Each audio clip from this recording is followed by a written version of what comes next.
Bab 331. Saat fajar, matahari terbit, menyinari langit kemasan. Langit bersih dari awan, hari yang sempurna. Namun, bagi suku setan besi, hari itu adalah hari perang.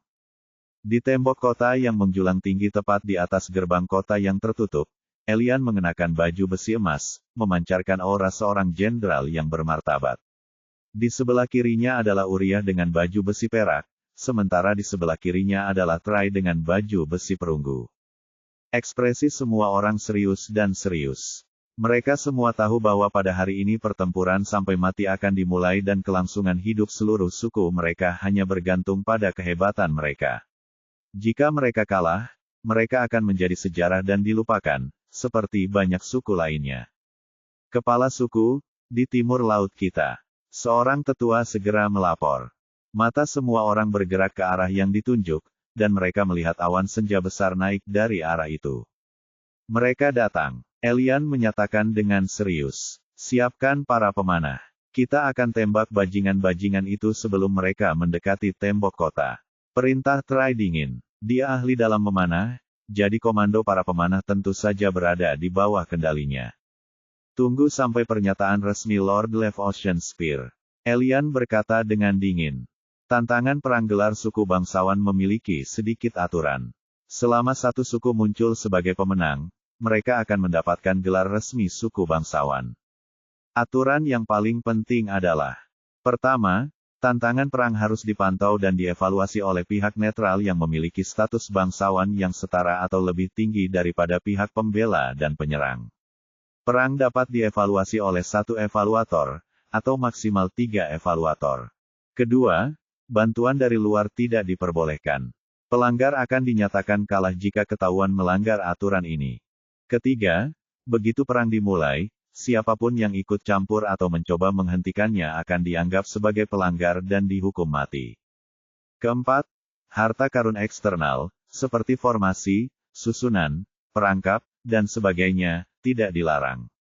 Kelima, jika suatu suku menyerah di tengah peperangan, suku pemenang akan menjadi tuannya, dan mereka dapat melakukan apa saja terhadap suku tersebut. Keenam, jika suatu tantangan juga merupakan tantangan kematian, maka tantangan tersebut tidak akan berhenti pada apapun dan aturan kelima tidak berlaku di sini. Ada juga banyak aturan lain, tetapi aturan-aturan itu dibuat untuk para pejabat guna menangani akibat perang dan juga beberapa aturan untuk membuat tantangan perang ini seadil mungkin. Namun semua orang tahu tidak ada keadilan di dunia ini. Awan debu yang melesat menuju kota setan besi berhenti 1000 meter jauhnya. Debu dengan cepat mengendap, memperlihatkan pasukan berjumlah ratusan ribu yang tersusun rapi dalam formasi blok. Di bagian paling depan dari pasukan besar ini terdapat segerombolan kecil binatang iblis ganas yang bentuknya seperti beruang raksasa. Akan tetapi, beruang-beruang ini memiliki bulu berwarna hitam keemasan yang ditutupi oleh baju besi yang tebal, dan mereka tampak seperti beruang perang jika kita melihat wajah ganas mereka yang ditutupi oleh helm perang. Di bagian paling depan kelompok ini, di atas beruang perang ini, duduklah seorang iblis jangkung yang memancarkan aura gunung yang tak tergoyahkan. Tangannya yang kuat dan berbentuk kait mencengkeram tali kekang dengan kuat dan lengannya panjang untuk ukuran iblis normal, ukurannya sangat besar. Kulitnya hitam, dan ia memiliki rambut abu-abu abnormal yang tumbuh di sekujur tubuhnya, seperti bulu. Hanya mata, hidung, dan bibirnya yang terlihat berbentuk T, sementara seluruh tubuhnya ditutupi bulu abu-abu ini. Ia memiliki sepasang tanduk kambing hijau kecil yang tumbuh di kulit kepalanya. Dia mengenakan baju besi berat berwarna hijau. Iblis ini adalah kepala suku iblis Gibbon gelap, Dustin Gibbon, seorang kultivator inti sungai emas Ki Puncak. Dustin menatap dengan serius ke atas tembok kota dengan bola matanya yang berwarna abu-abu gelap, dengan ekspresi yang serius. Dia dapat melihat dengan jelas Elian, yang juga menatap lurus ke matanya yang dingin. Bibir Dustin tiba-tiba terangkat membentuk senyum mengejek dan berkata, musuh kita tampaknya cukup kuat, harus kukatakan. Bagaimana menurutmu, Gianni? Iblis Gibbon kegelapan lain, yang juga menunggangi beruang perang, tersenyum meremehkan, ayah, berikan saja perintah kepadaku dan aku akan membelah tembok kota itu.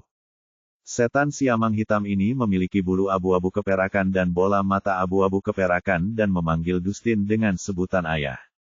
Dia adalah jenius dari suku setan siamang hitam dan orang berikutnya yang akan mewarisi posisi ayahnya sebagai kepala suku, Gianni, seorang kultivator inti sungai Peraki yang merupakan satu-satunya yang telah membangkitkan elemen gempa bumi. Sudahlah, anakku, kota itu akan menjadi benteng kita di masa depan. Jadi jangan buat kerusakan terlalu banyak, atau kita harus mengerahkan sumber daya yang tenang untuk membangunnya kembali. Dustin hanya terkekeh seolah-olah dia sedang menegur putranya, tetapi siapapun dapat mengetahui dari nadanya bahwa dia hanya bercanda. Senyum meremehkan Gianni melebar saat dia berkata keras sambil mengisi suaranya dengan ki, ini juga bagus, ayah, kurasa suku kita tidak membutuhkan tembok sampah itu. Hanya pengecut yang bersembunyi, dan kita, siamang besar, bukanlah pengecut. Darah setiap Dark Gibbon Demon mendidih saat mendengar kata-kata arogan tuan muda mereka, dan mata mereka bersinar dingin saat melihat tembok kota itu. Mereka siap menginjak-injaknya begitu kepala suku memberi perintah. Adapun para iblis dari suku setan besi, setelah mereka mendengar suara mengejek Gianni, ekspresi mereka berubah dingin. Kepala suku, berikan aku perintah, dan aku akan merobek lidah bocah sombong itu. Kata seorang iblis besi tua dengan dingin. Setan pada hakikat buas dan sombong, meskipun mereka beradab, mereka tetap saja kejam, haus darah, dan sangat sombong.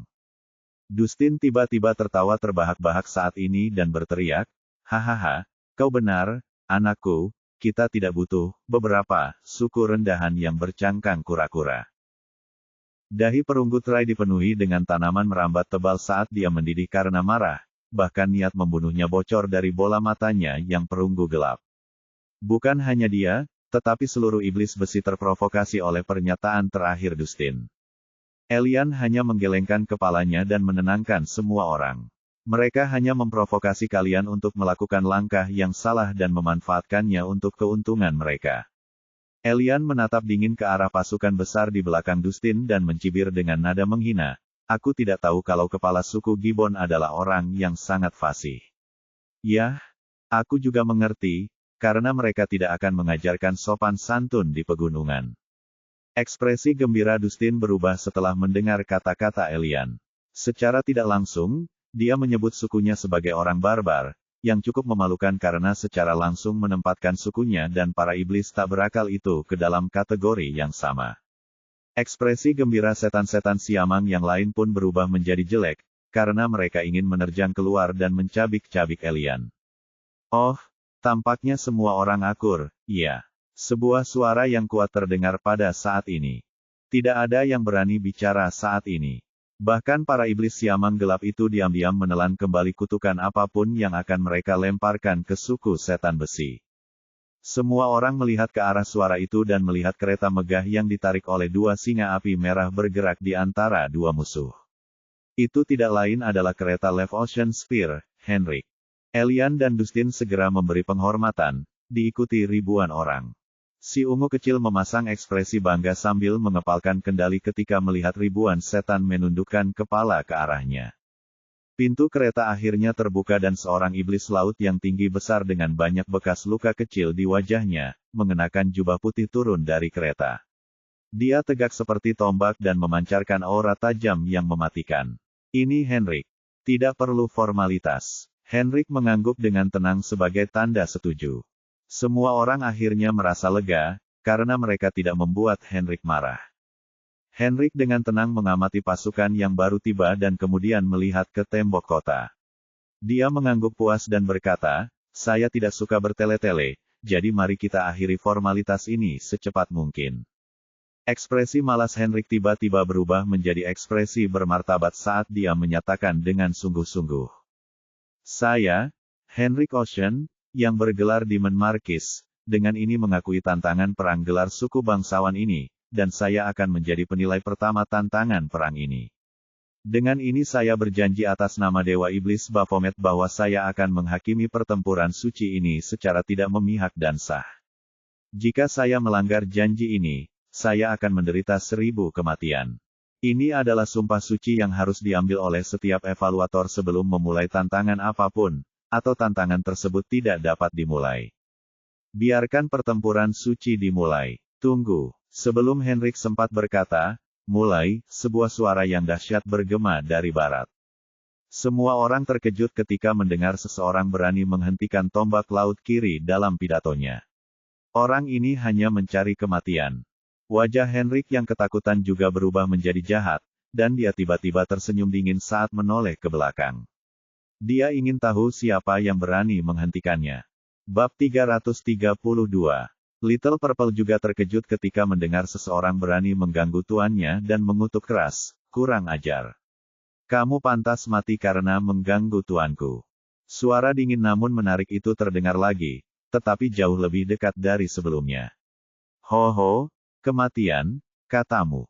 Aku ingin melihat bagaimana seorang pelayan bangsawan membunuhku.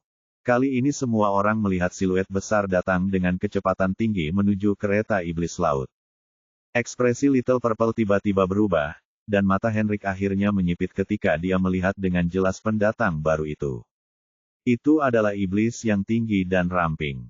Dia memiliki rambut hitam panjang, kulit abu-abu, telinga serigala, dan bola mata putih, dan dia mengenakan jubah biru yang terpelajar, memberikan aura seorang sarjana yang berbudi luhur. Lebih jauh lagi, dia menunggangi serigala putih salju yang anggun yang tingginya 5 meter dan memiliki aura yang menakutkan, jauh lebih kuat daripada dua singa api merah tua itu. Saat ini, Henrik melakukan sesuatu yang benar-benar di luar ekspektasi semua orang.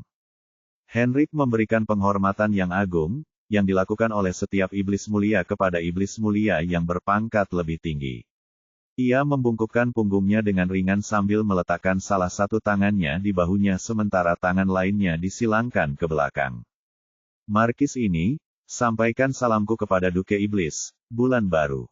Ekspresi semua orang berubah setelah mendengar, Demon Duke, dan mereka segera berlutut, termasuk si ungu kecil yang gemetar. Sudah menjadi pengetahuan umum di benua iblis yang perkasa bahwa seseorang tanpa gelar harus berlutut di depan bangsawan setingkat adipati. Lebih jauh lagi, adipati ini tidak memiliki gelar suku karena tidak ada suku iblis setingkat adipati Bulan Baru, yang berarti orang ini memiliki gelar bangsawan asli yang secara langsung menjadi miliknya seperti Henrik.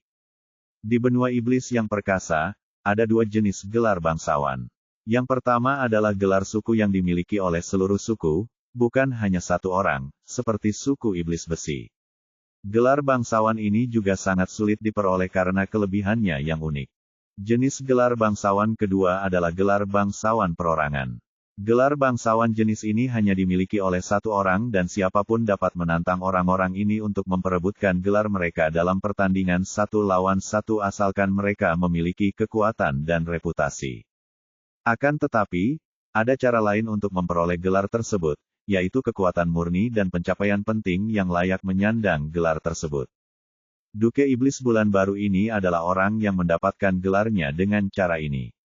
Dia telah menghentikan invasi besar ras asing sendirian di provinsi luar pertama, dan dia juga memiliki reputasi sebagai seorang jenius milenium. Itulah sebabnya dia dianugerahi gelar Adipati Iblis Bulan Baru dan diizinkan memasuki provinsi inti ke-6, Provinsi Kabut Perkasa, di bawah Raja Iblis Kabut. Itulah sebabnya Henrik terkejut ketika melihat Duke Iblis Bulan Baru di provinsi dalam kelima, yang sangat jauh dari provinsi inti ke-6. Karena status Henrik yang tinggi di suku Iblis Laut, dia tahu banyak tentang Duke Iblis Bulan Baru ini. Bisa dikatakan bahwa Duke Iblis Bulan Baru adalah tujuan Henrik, dia telah memperoleh gelar Markis Iblis setelah waktu yang lama, dan dia tahu betapa sulitnya memperoleh prestasi untuk gelar Adipati Iblis. Juga tidak mudah untuk menantang Adipati Iblis seperti Bulan Baru karena orang-orang seperti ini kebanyakan berada di bawah Raja Iblis. Bulan Baru ini juga salah satu bawahan Raja Iblis Kabut. New Moon melambaikan tangannya dengan dingin dan berkata sambil tersenyum tipis, semuanya berdiri. Semua orang hormat dan dengan penuh rasa hormat, mereka memandang Bulan Baru. Kapan kita berutang budi sehingga Yang Mulia New Moon berkenan hadir di tempat kumuh ini? Tanya Henrik dengan sopan. Dia tahu orang ini tidak datang dengan niat baik dan tuannya, Livy, tidak datang untuk mengawasi orang ini, jadi dia harus berhati-hati. New Moon tersenyum lembut sambil berkata, sebelum aku menjawab pertanyaanmu, apa yang akan kau lakukan terhadap budak yang baru saja menjatuhkan hukuman mati kepadaku? Si ungu kecil tercabik-cabik saat dia merasakan maksud jahat dalam suara lembut Nyu Mun. Sebelum dia bisa bersujud dan memohon pengampunan, seberkas biru melintas di kepala si ungu kecil, dan tepat pada saat berikutnya, tubuhnya yang tak bernyawa mendarat di tanah. Dia pantas mati karena menyinggung seorang adipati iblis. Saya harap, Yang Mulia, mohon maafkan saya karena memperlihatkan adegan seperti itu. Suara Henrik masih sopan. Ketika para iblis di kedua belah pihak melihat Henrik membunuh pembantunya sendiri tanpa ragu sedikit pun, mereka merasa tenggorokan mereka kering. Ini terlalu kejam. Hahaha, memang reputasimu mendahuluimu, tombak laut kiri dari suku iblis laut. Nyu Mun hanya tertawa dan tidak melanjutkan masalah ini karena pelakunya sudah mati. Bagaimana kalau kau bekerja di bawahku di Provinsi Mighty Mist? Aku selalu menghargai bakat seperti milikmu. Nyu Mun menawarkan dengan senyum lembut di wajah iblisnya. Henrik membungkuk sopan sambil berkata, itu semua hanya rumor belaka, Yang Mulia. Mengenai tawaran Anda, saya harus menolaknya dengan sopan karena rumah saya adalah suku iblis laut. Namun, saya bersyukur bahwa Dimenduke sangat memuji iblis kecil ini. Sayang sekali, Nyu Mun tidak mempermasalahkan jawaban Henrik. Dia paling mengagumi karakter yang lugas seperti ini. Nyu Mun akhirnya melihat sekelilingnya dan ketika kedua kepala suku melihat Dimenduke ini melihat ke arah mereka dengan senyum lembut, jantung mereka hampir berhenti berdetak. Mereka tidak berani menunjukkan ketidaksopanan apapun, atau mereka akan berakhir seperti ungu kecil yang tak bernyawa di sana. Saya akan jujur dengan Markis Iblis Henrik. Saya di sini atas perintah Yang Mulia, Raja Iblis Kabut untuk mengamati tantangan perang ini sebagai evaluator. Bagaimana menurutmu? Nyu Mun kembali menatap Henrik. Henrik tentu saja terkejut mendengarnya, dan tidak dapat menahan diri untuk bertanya-tanya apa yang menarik perhatian Raja Iblis ke tempat hina ini. Bahkan Raja Iblis Pedang, penguasa Provinsi Hitam Perkasa, tidak begitu memperhatikan tempat ini. Mungkinkah pencuri itu? Jangan bilang bahkan Raja Iblis Kabut tertarik menjadikannya bawahannya. Henrik hanya bisa memikirkan pencuri misterius yang mungkin menarik perhatian Raja Iblis, tetapi Henrik tidak mengerti mengapa Raja Iblis membutuhkan pencuri, mengingat kemungkinan besar dia memiliki bawahan yang jauh lebih berbakat. Yang Mulia, jangan bercanda. Bagaimana mungkin saya berani tidak mengizinkan Anda menjadi evaluator? Merupakan kehormatan bagi saya untuk menjalankan metode evaluasi Yang Mulia. Henrik segera setuju. Dia tidak punya pilihan lain dalam hal ini. Tidak ada yang berani mengatakan tidak kepada Raja Iblis selain Raja Iblis. Bagus. Apa pendapat kalian berdua? Apa kalian keberatan kalau aku menjadi evaluator? Nyu Mun tersenyum lembut ke arah Elian dan Dustin. Tidak, ini pemiliknya, Yang Mulia. Dustin cepat berkeringat dan menjawab. Anda pasti bercanda. Begitu saya bilang tidak, saya akan berubah menjadi debu. Ya, Yang Mulia, merupakan kehormatan bagi suku saya untuk menjamu Yang Mulia. Elian pun segera menyetujui. Baiklah, Nyu Mun mengangguk puas. Ekspresi Nyu Mun berubah berwibawa saat ini saat dia mengambil sumpah evaluator. Saya, Harold Wolf, yang bergelar Dimenduke, dengan ini mengakui tantangan perang gelar suku bangsawan ini, dan saya akan menjadi evaluator kedua dari tantangan perang ini. Saya berjanji atas nama Dewa Iblis Baphomet bahwa saya akan menilai pertempuran suci ini secara tidak memihak dan sah. Jika saya melanggar janji ini, saya akan menderita 1000 kematian. Biarkan pertempuran suci dimulai. Ledakan, ledakan, ledakan. Tepat pada saat itu, satu demi satu, 18 ledakan memekakkan telinga terdengar berturut-turut, membuat Nyu Mun dan semua orang tercengang. Di sisi lain, Henrik memiliki ekspresi yang aneh dari yang lain. Ia pucat pasi saat melihat asap hitam mengepul dari berbagai lokasi dan juga merasakan ada yang rusak di cincin penyimpanannya. Sebuah cermin indah tiba-tiba muncul di tangan Henrik dan ketika dia melihat retakan di cermin itu, jiwanya hampir meninggalkan tubuhnya. Cermin ini tidak lain adalah formasi mata iblis, badan formasi utama, yang terhubung dengan 18 sumber kecil. Meskipun, Formasi mata iblis yang sebenarnya masih utuh selama cermin ini masih utuh. Namun, ke-18 sumber itu juga penting karena, tanpa mereka, formasi mata iblis ini kehilangan jangkauannya yang sangat luas. Lebih jauh lagi, karena ke-18 sumber itu hancur pada saat yang sama, formasi sesungguhnya menerima serangan balik yang besar, dan sekarang rusak parah. Sekarang, hanya seorang rune crafter kelas 3 rendah yang dapat memulihkannya dan membuat sumber baru, hanya jika suku iblis lautan memiliki cetak biru formasi ini atau formasi mata iblis ini sudah hilang.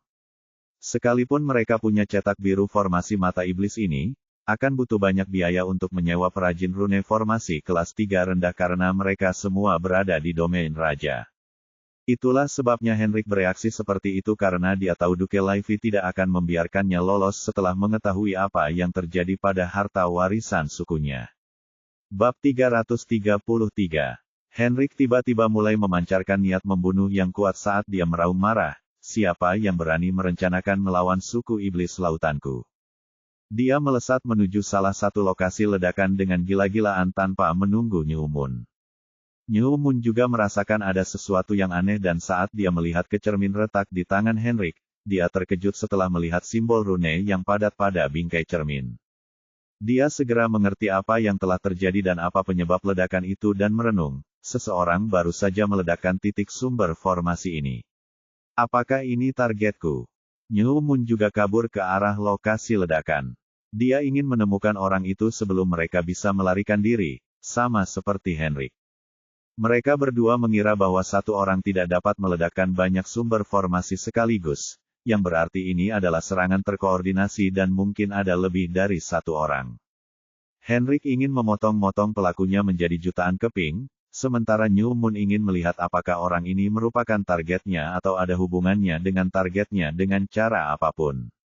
Elian dan Dustin juga tersadar dari lamunan mereka dan mendapati dua orang jagoan itu menuju ke arah ledakan yang berbeda. Mereka bukan orang bodoh, dan mereka tahu sesuatu telah terjadi. Uria, Trai, ikuti aku untuk menyelidiki salah satu arah ledakan ini. Kita harus membantu kedua penguasa. Elian bereaksi cepat. Dia tahu jika dia bisa mendapatkan pengakuan dari Demon Duke New Moon, sukunya mungkin bisa keluar dari bencana ini tanpa cedera. Ekspresi Dustin juga berubah saat dia melihat kepala suku setan besi dan setan besi lainnya menuruni tembok dan langsung bisa menebak apa yang mereka lakukan. Dia segera berteriak, Gianni, Laurel, ikuti aku. Kita harus menangkap penjahat ini untuk mendapatkan dukungan dari para bangsawan. Gianni dan Dark Gibbon lain yang berada beberapa meter jauhnya mengangguk dengan sungguh-sungguh dan mengikuti di belakang Dustin dengan beruang perang mereka. Semua orang lupa tentang tantangan perang pada saat ini. Di tembok kota besi, di tepi timur. Sosok itu berdiri tegak tepat di tepi tembok besar. Sosok itu mengenakan tudung kepala berwarna gelap di kepalanya sementara mantel panjangnya berkibar tertiup angin. Ada jejak burung hantu berwarna biru tua di bagian belakang mantelnya. Anehnya, dua setan berdiri tepat di belakang sosok berkerudung ini. Tetapi mereka tampaknya tidak menyadarinya dan memeriksa apa yang terjadi di tanah. Sosok berkerudung ini jelas adalah S, yang sedang beraksi secara sembunyi-sembunyi dan sepertinya tidak ada seorang pun yang memperhatikannya karena dia sudah berdiri di sana sejak awal. S tahu tidak seorang pun dapat mendeteksinya selama mereka bukan kultivator alam jiwa dan tidak terlalu memperhatikan tempat ini. S tersenyum tipis ketika melihat semua petinggi bergegas menuju lokasi ledakan hanya untuk menangkap pelakunya atau mencari petunjuk. Mereka pikir aku cukup bodoh untuk membiarkan diriku terbuka bagi mereka untuk ditangkap. Mari kita lihat bagaimana Henrik itu berdarah karena marah setelah tidak menemukan jejak pelakunya. Tapi kemunculan di Menduke New Moon itu hampir mengejutkanku. Orang itu punya naluri bela diri yang sangat kuat, dan jika dia menggunakannya dengan kapasitas penuh, dia bisa saja menemukanku. Ekspresi S tampak muram saat ia memikirkan kemunculan eksistensi tingkat adipati iblis secara tiba-tiba.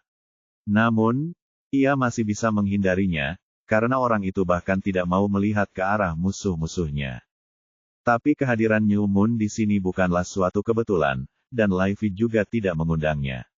Aku tidak bisa mendengar percakapan mereka, atau mereka akan bisa menyadari indera surgawiku, tapi dari reaksi Henrik, New Moon ini ada di sini untuk sesuatu.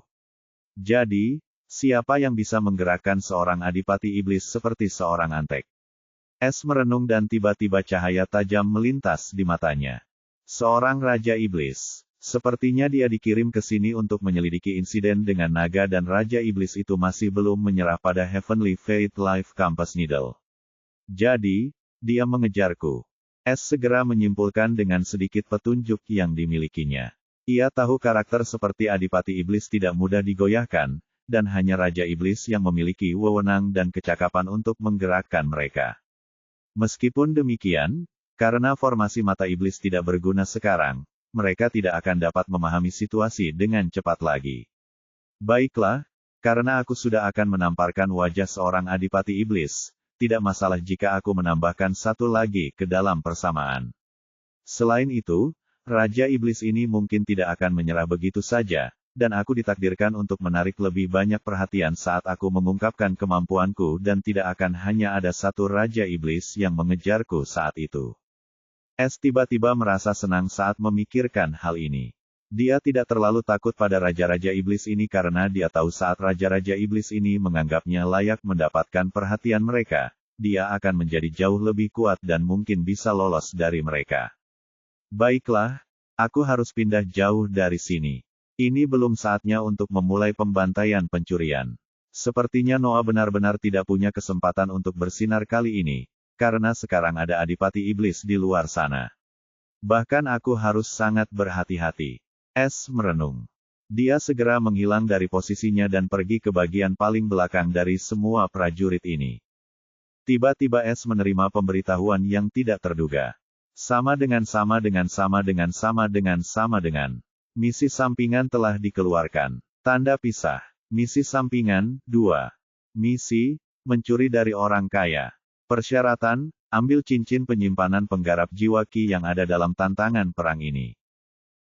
Waktu, sampai pemenang tantangan perang ini diputuskan. Hadiah, token peningkatan barang. Hukuman, minus 1 juta poin pencuri. Sama dengan.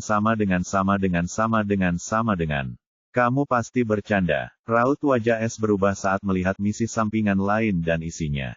Aku nggak ngangka kamu bisa ngasih aku misi sampingan terus-terusan, mantap banget, sial. Es tersenyum kecut, dia nggak tahu soal fungsi baru ini, misi sampingan, apalagi dia nggak ngangka bakal dapat misi sampingan lagi sementara misi sampingan yang lain masih aktif. Es mengerutkan bibirnya dan bertanya, sistem, beritahu aku dulu apa token peningkatan item ini, lalu aku akan berpikir untuk menyelesaikan misi ini atau tidak. Aku lebih baik kehilangan 1 juta poin pencuri daripada dikejar oleh seorang kultivator alam jiwa yang marah. Es tahu hanya ada 2 kultivator alam jiwa yang hadir dalam tantangan perang ini, Henrik dan New Moon. Jadi, ia harus mengejar salah satu dari mereka, tetapi ia ingin mengetahui apakah risiko ini sepadan.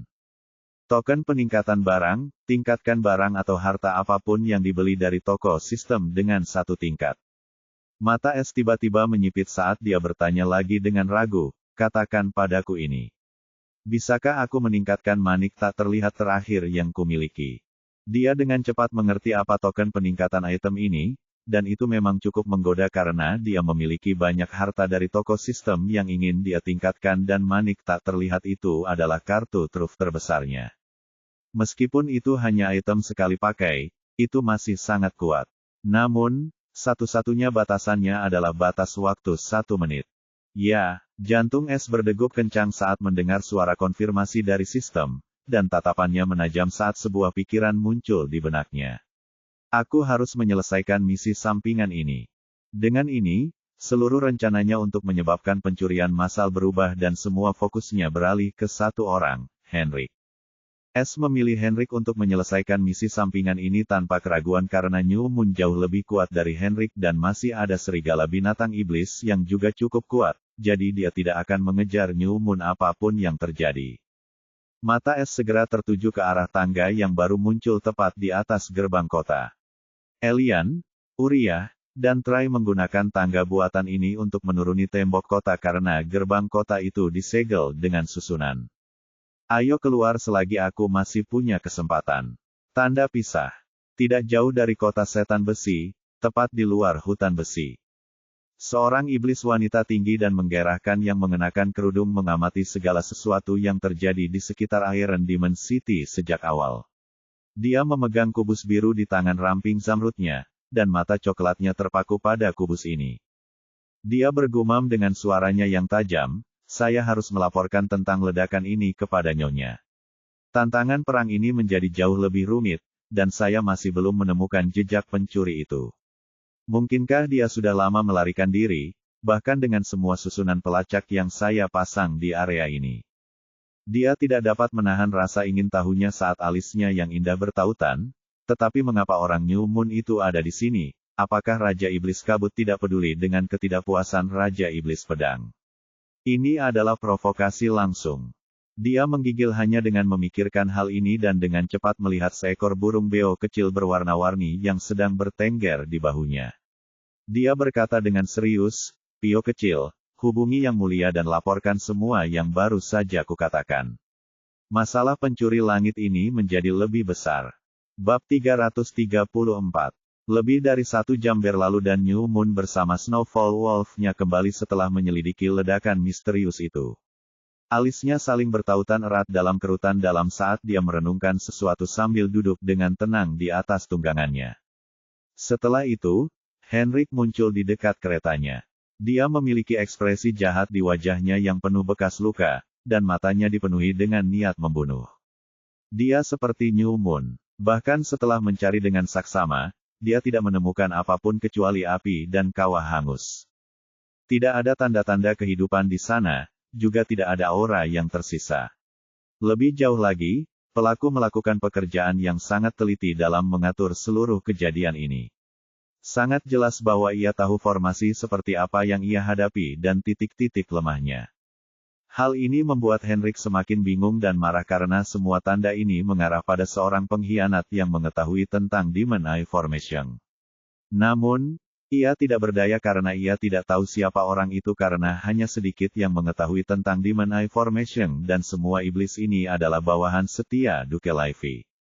Henrik bahkan mengira bahwa Little Purple adalah pengkhianat, tetapi sayangnya, dia sekarang sudah menjadi mayat yang kaku, jadi dia juga tidak bisa menanyainya.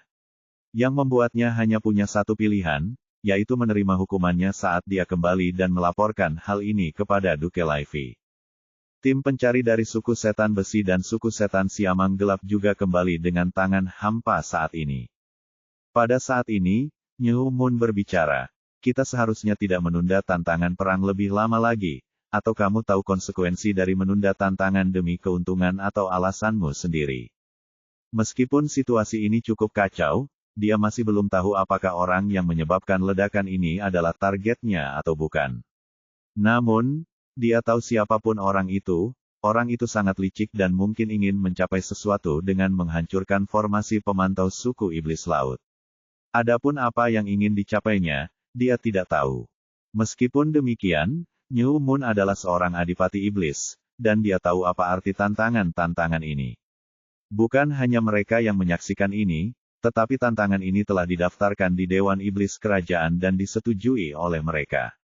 Jadi, jika tantangan ini dihentikan atau ditunda bahkan 1 hari saja, para evaluator harus menjawab dan mungkin akan menerima hukuman berat. Bahkan para Raja Iblis pun tidak luput dari hal ini. Dewan Iblis Kerajaan merupakan kekuasaan mutlak di Kekaisaran Iblis Maha Kuasa, dan perintah Dewan ini sama dengan perintah di zona kerajaan. Itulah sebabnya New Moon tidak menunda tantangan perang ini lagi karena jika berita itu sampai ke Dewan Iblis Kerajaan, dan dia tahu itu akan terjadi, bahkan Raja Iblis Kabut pun tidak akan bisa memohon padanya. Henrik menarik napas dalam-dalam dan menahan amarahnya.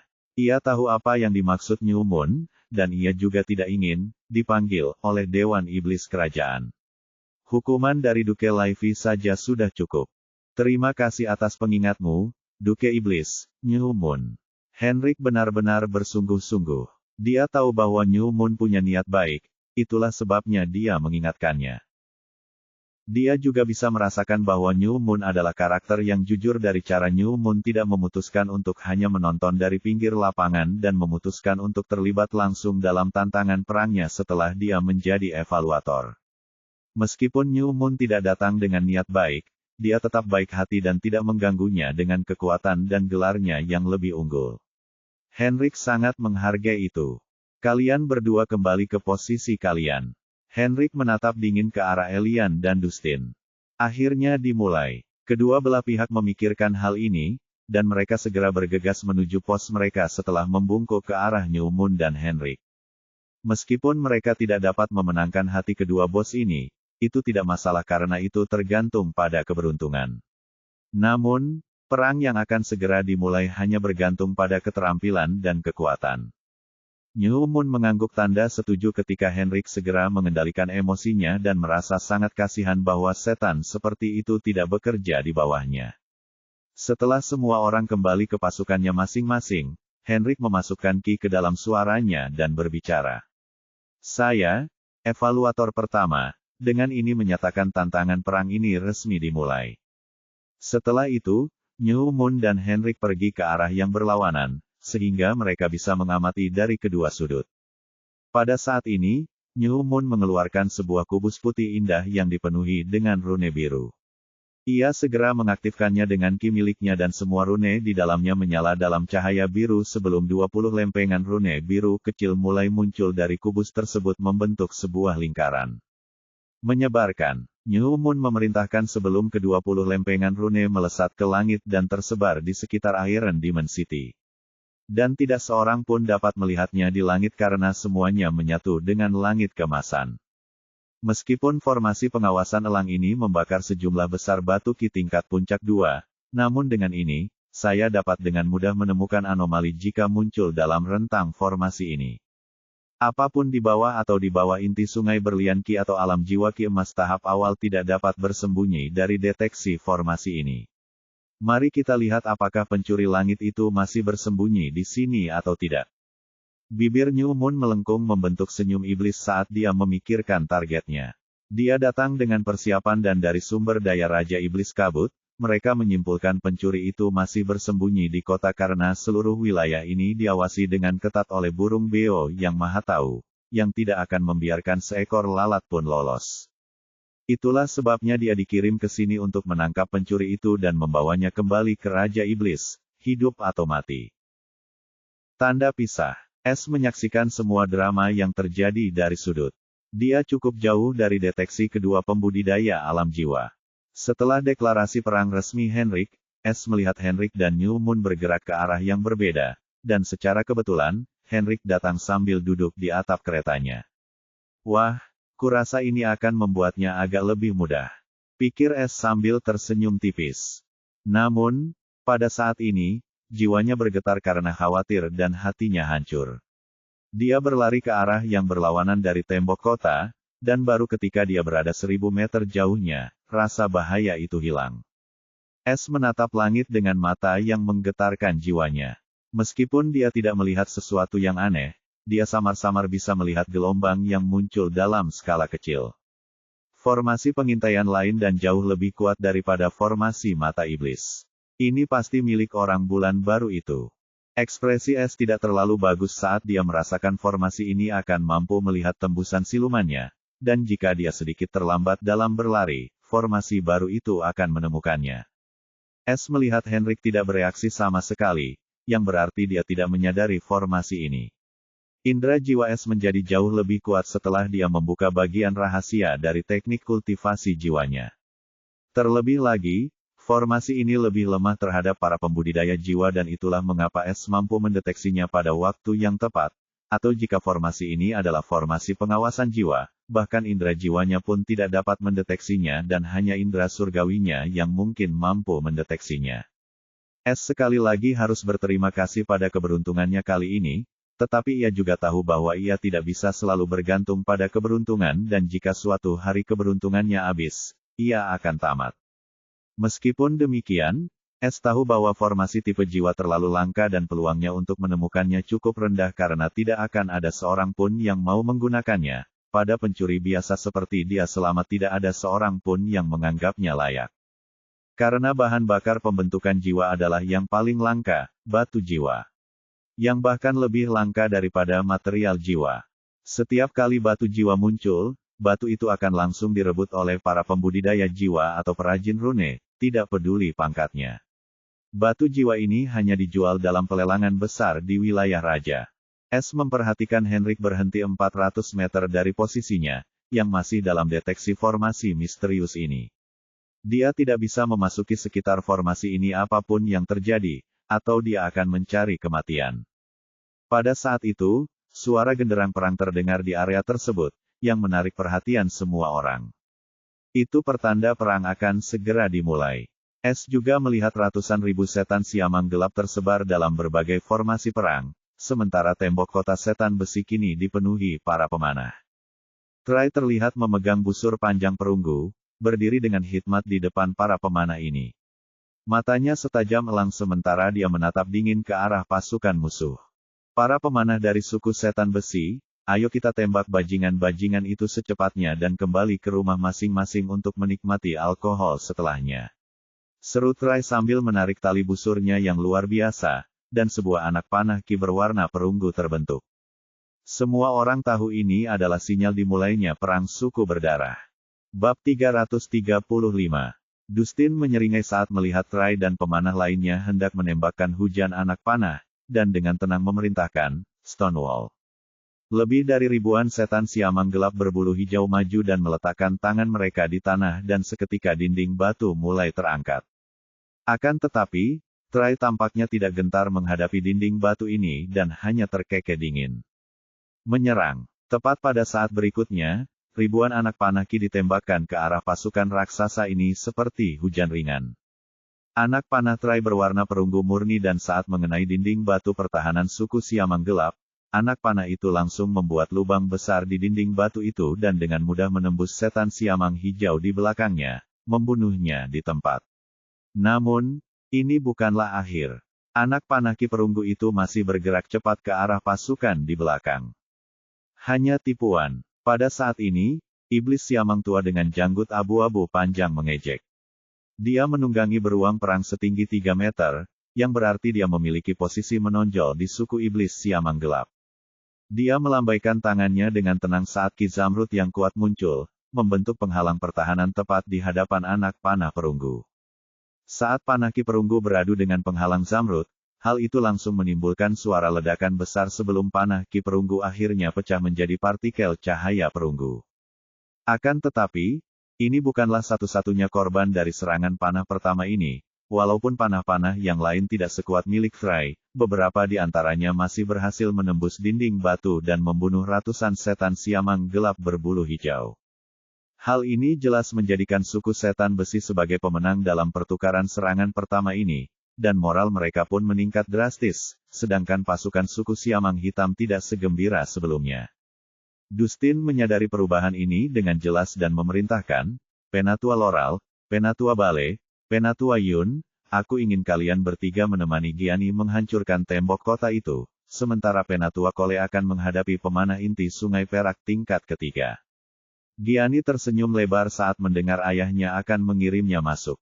Dia menatap Trai dan pemanah lainnya seperti sedang menatap badut. Mereka menggunakan busur dan anak panah dalam perang petani. Apa mereka terbelakang? Biar aku beri mereka pelajaran. Tanpa ragu-ragu, dia mengendalikan beruang perangnya yang ganas sambil memancarkan tekanan kuat dari kultivator inti Sungai Perak Puncak. Dia diikuti dari dekat oleh seorang tetua perempuan dan 2 tetua laki-laki, sementara tetua yang baru saja menghentikan panah perunggu Trai berada di paling akhir. Dia adalah tetua Kole. Elian bereaksi cepat saat melihat Giani dan 3 pembudidaya kuat keluar dari formasi. Mereka akan menyerang tembok kota. Saudara Uriah mencegat mereka bersama saudara Trai dan Giani. Kau dan klan besi gelapmu bisa memulai rencana pembunuhanmu. Pastikan kau berhasil dalam sekali jalan. Kita tidak akan mendapat kesempatan lagi.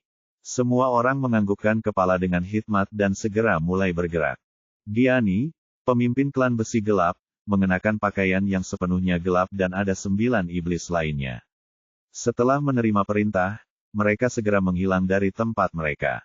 Mereka menuju lorong tersembunyi di dalam tembok kota. Rencana mereka adalah keluar dari tembok kota secara diam-diam melalui lorong tersembunyi dan membunuh Giani, yang memiliki elemen gempa bumi. Elian dan Dustin tidak bergerak, karena saat itu bukan saatnya bagi mereka. Mereka juga tidak menggerakkan pasukan mereka. Elian memiliki keuntungan besar karena pasukan sukunya sepenuhnya aman tepat di balik tembok kota, sementara pasukan suku Dustin berada tepat di tempat terbuka. Itulah sebabnya menghancurkan tembok kota menjadi prioritas utama suku iblis Siamang Hitam, atau mereka tidak dapat memanfaatkan pasukan besar mereka.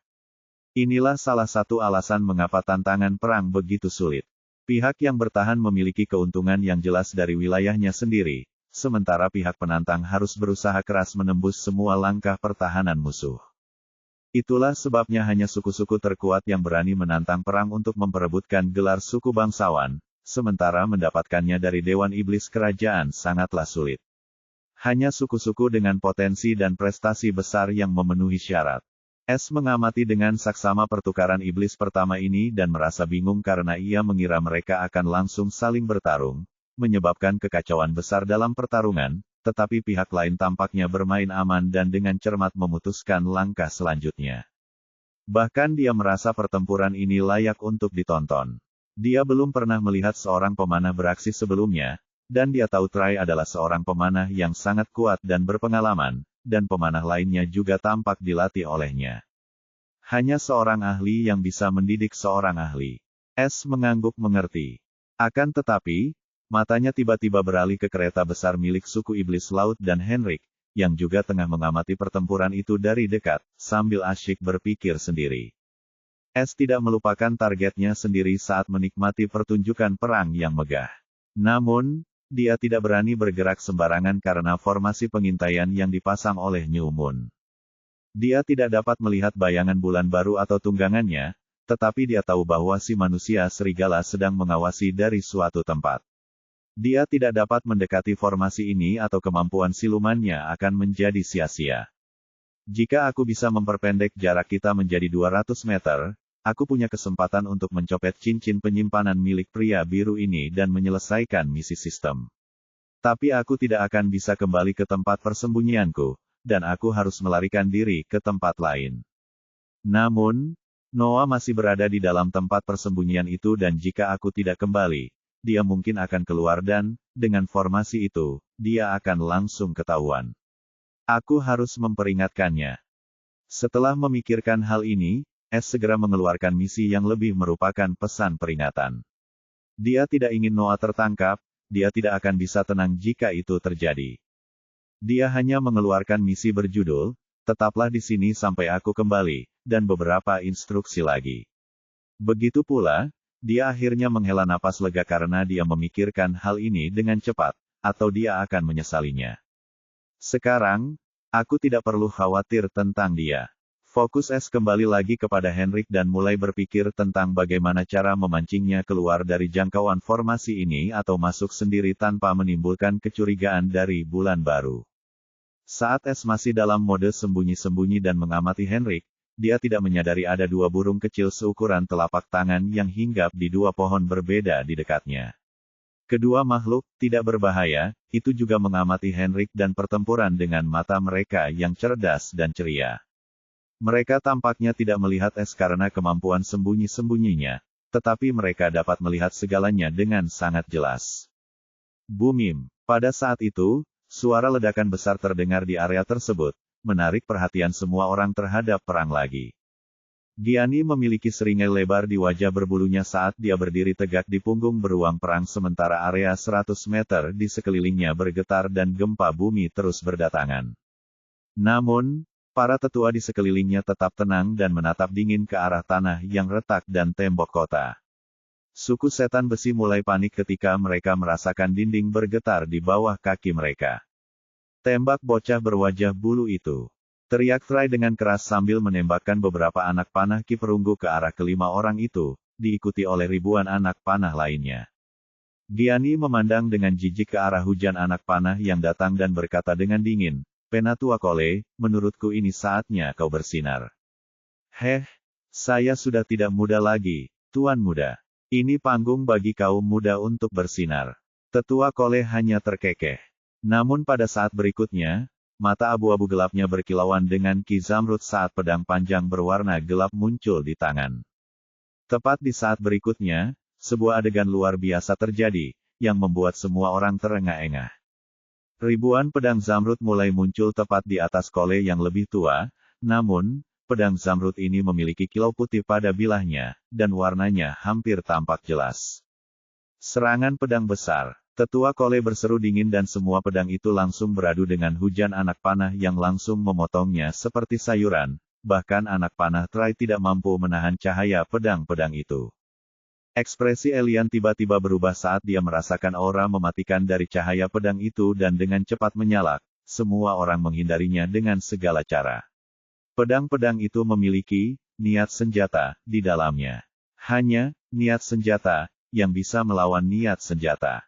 Sayangnya, Elian terlambat memberi peringatan dan semua cahaya pedang itu menebas para pemanah itu, mencabik mereka seperti sayuran.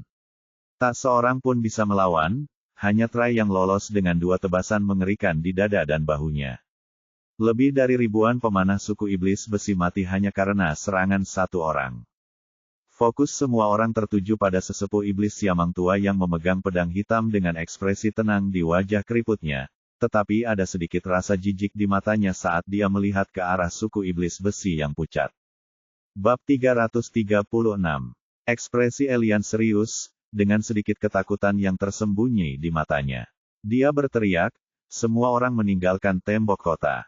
Tampaknya tak seorang pun yang tidak setuju dengan keputusan Elian setelah mereka melihat dan merasakan niat senjata Penatua Kole. Elian dan beberapa orang berpengetahuan lainnya tahu bahwa memahami maksud senjata bukanlah lelucon atau seseorang tidak bisa begitu saja memahami maksud senjata hanya karena mereka menginginkannya. Niat senjata bagaikan jenis ki khusus yang hanya dapat dipahami dengan senjata dan penguasaan senjata serta indera pertempuran tingkat atas. Ada yang mencoba memahami niat senjata sepanjang hidup mereka tetapi gagal, sementara ada yang tidak menyadarinya. Niat senjata ibarat kesempatan beruntung yang hanya bisa datang tiba-tiba dan jika seseorang dapat menangkapnya saat itu juga, mereka akan langsung melambung ke surga, atau mereka akan menyesal jika melewatkan momen itu. Namun, siapapun yang dapat memahami maksud senjata dianggap sebagai seorang jenius di antara para jenius jalur senjata, bahkan dalam ras iblis. Para jenius yang memahami maksud senjata ini dikenal sebagai penggarap senjata. Seorang kultivator senjata yang telah memahami suatu niat senjata tidak akan terkalahkan di alam yang sama dan bahkan dapat bertarung lintas alam. Seharusnya, seorang kultivator senjata harus tidak takut, atau hal itu akan secara langsung memengaruhi niat mereka. Terlebih lagi, sangat sulit untuk menangkis serangan yang dipenuhi dengan niat senjata. Itulah sebabnya ada pepatah di dunia kultivasi, hanya niat senjata yang dapat menghadapi niat senjata sepenuhnya. Kini suku iblis besi tengah berperang melawan musuh yang memiliki niat senjata eksentrik di antara barisan mereka, jadi bagaimana mungkin Elian tidak merasa patah semangat. Yang bisa dilakukannya sekarang adalah meninggalkan tembok kota dan berusaha menyingkirkan pembudidaya senjata ini sesegera mungkin, atau perang ini hanya akan sia-sia. Di sebelah barat medan perang ini, seekor serigala salju besar sedang beristirahat di bawah pohon besar, dan ada seekor iblis duduk bersila tepat di sampingnya. Ekspresi New Moon tampak muram saat dia menatap kubus di tangannya. Tiba-tiba dia bergumam dengan sedikit rasa lega, dia belum memahami sepenuhnya niat pedang, dan hanya memahami setengah niat pedang, atau tembok itu pasti sudah terpotong menjadi 2 sekarang jika dia memahami sepenuhnya niat pedang seperti orang itu. New Moon, seorang adipati iblis, tiba-tiba menggigil pada saat ini ketika sebuah kenangan menakutkan muncul dalam benaknya. Sepertinya iblis tua itu sudah di akhir masa hidupnya dan karena suatu kebetulan, dia memahami maksud setengah pedang, atau dia tidak akan menjadi karakter yang tidak penting dari suku yang tidak berperasaan. Sayang sekali, jika dia lebih muda, bahkan Raja Iblis akan bertarung hanya untuk mendapatkan kesetiaannya. New Moon menggelengkan kepalanya karena kasihan dan mulai mengamati pertempuran itu lagi. Dia tahu siapapun yang berpengalaman akan memiliki pemikiran yang sama dengannya, atau bahkan dia harus memperlakukan iblis tua ini dengan hormat jika dia memang penuh dengan potensi. Di sisi timur, Henrik juga menunjukkan reaksi yang sama seperti New Moon, dari kaget sesaat hingga merasa kasihan. Dia tahu Duke Levi mungkin tahu tentang pembudidaya pedang ini dan potensinya yang terbatas, atau Duke Levi akan menawarkan apapun kepada pembudidaya pedang ini untuk kesetiaannya. Namun, tantangan perang ini menjadi lebih menarik dengan kultivator pedang yang telah memahami setengah niat pedang. Banyak yang bisa mendapatkan manfaat darinya dalam jalur kultivasi senjata. Namun, tanpa sepengetahuan siapapun, 400 meter dari kereta Henrik, tepat di belakang sebuah pohon tua, sebuah sosok berkerudung berdiri di sana seperti sebuah status tanpa penyembunyian atau perlindungan apapun. Inilah Es tanpa kemampuan silumannya yang aktif. Kabut gelap samar berputar di sekitar jari-jarinya, yang tidak diketahuinya sama sekali. Dia benar-benar terbius setelah melihat serangan pedang Elder Cole. Es tiba-tiba merasa seperti tersambar petir tiba-tiba, dan dia tiba-tiba merasakan keadaan saat teknik pedang bayangan ganda aktif dengan sendirinya. Es telah terjebak di ranah pertama teknik ini untuk waktu yang lama dan bahkan setelah dia merasa sudah sangat dekat dengan terobosan, dia tidak dapat mencapainya tidak peduli seberapa banyak dia merenungkannya atau melatihnya. Pada akhirnya, dia benar-benar berhenti mempedulikannya dan berpikir ketika saatnya tiba dia akan berhasil dengan sendirinya. Namun, dia tidak pernah menyangka akan menyaksikan niat senjata di sini dan kemudian tiba-tiba merasa tercerahkan karenanya. Ini seperti bagian terakhir dari teka-teki yang jatuh pada tempatnya dan Es merasakan keadaan ini dan kemampuan silumannya juga menghilang karenanya. Sekarang, dia benar-benar tak berdaya dan terbuka lebar. Jika Henrik tidak memperhatikan pertempuran dan mengaktifkan indera bela dirinya, dia mungkin menyadari fluktuasi samar dari belakang. Namun, bertentangan dengan dugaan siapapun, seekor burung biru seukuran telapak tangan yang tampak tidak berbahaya tengah mengamati Es dengan mata cerdasnya yang berbinar-binar, sejak dia tiba-tiba muncul dari udara. Lebih jauh lagi, simbol pencurinya, burung hantu hitam, terungkap sepenuhnya karena dia menghadap pohon sementara punggungnya terbuka lebar. Tiba-tiba, burung kedua yang berwarna merah juga menolehkan kepalanya yang kecil ke arah sosok Es dan mulai mengamatinya dari arah lain. Kedua burung itu kini mengamatinya dari kiri dan kanan. Kemudian, kabut hitam yang berputar di sekitar tangan Es berubah menjadi bilah-bilah pedang kecil berwarna hitam dan kedua bilah pedang ini memiliki kilau hitam pekat di tepinya. Sama seperti penatua Cole, satu-satunya perbedaan adalah kilau milik Cole berwarna putih, sedangkan milik Es berwarna hitam pekat. Es yang tengah menatap ke dalam kehampaan tiba-tiba tersadar, dan dua bilah ki hitam itu tiba-tiba terlepas dari tangannya menuju ke arah hutan lebat. Es kebingungan saat melihat dua bilah pedang hitam itu bergerak melewati pepohonan sebelum lenyap sepenuhnya ke dalam hutan. Akan tetapi, tepat pada saat berikutnya, pohon-pohon yang hanya tertebas atau tertusuk oleh kedua bilah ki tersebut mulai tumbang dan orang dapat melihat kulit kayunya terpotong rapi seolah-olah itu bukan pohon melainkan sejenis mentega. Mata Es tiba-tiba berbinar gembira saat ia mengetahui apa yang baru saja terjadi, dan suara sistem mengonfirmasinya. Selamat kepada tuan rumah karena telah memahami ranah kedua, pedang jari, dari teknik pedang bayangan ganda. Namun, kegembiraannya itu tidak berlangsung lama ketika ia tiba-tiba merasa diselimuti oleh rasa bela diri yang kuat dan tekanan seperti gunung yang mengunci dirinya. Keluarlah, suara dingin Henrik terdengar saat ini. Sial, ini benar-benar keadaan yang menyedihkan. Es mengumpat ketika dia akhirnya ingat bahwa dirinya sangat dekat dengan seorang kultivator alam jiwa ki, dan waktunya untuk memahami alam kedua dari teknik pedang bayangan ganda tidak bisa lebih buruk dari sekarang. Henrik menatap dingin ke arah pohon tempat Es bersembunyi saat ini. Dia menyadari keributan dari belakang dan ketika dia menggunakan indera bela dirinya, dia menemukan seseorang bersembunyi di balik pohon itu. Henrik tentu saja mengira seseorang mencoba menyelinap ke arahnya karena dia tidak bisa merasakan kultivasi pihak lain dan ini sangat membuatnya khawatir. Itu sebabnya dia tidak menyerang secara langsung. Pada saat itu, Henrik melihat sesosok iblis tinggi keluar dari balik pohon. Kulitnya berwarna perak gelap, sementara penampilannya cukup tampan untuk ukuran iblis. Rambut peraknya yang panjang terurai di bahunya, dan orang bisa melihat ketakutan yang mendalam di bola matanya yang berwarna perak. Ia mengenakan jubah hijau panjang dengan ikat pinggang hitam di pinggangnya. Kau dari suku setan besi. Henrik tercengang saat akhirnya menyadari kemiripan itu. Bagaimana mungkin aku bisa merasakan kultivasinya sekarang, tetapi tidak sebelumnya. Henrik bingung dengan anomali aneh ini. Tetapi dia menjadi sangat mudah setelah dia menganggap itu hanya isapan jempol belaka karena bagaimana mungkin seekor semut alam sungai Qi dapat membodohinya atau bahkan mengancam nyawanya. Tuanku, mohon ampuni saya. Saya hanya tidak ingin mati, makanya saya bersembunyi di sini. Saya hanya orang buangan, tidak ada yang menginginkan saya, mohon ampuni saya, tuanku.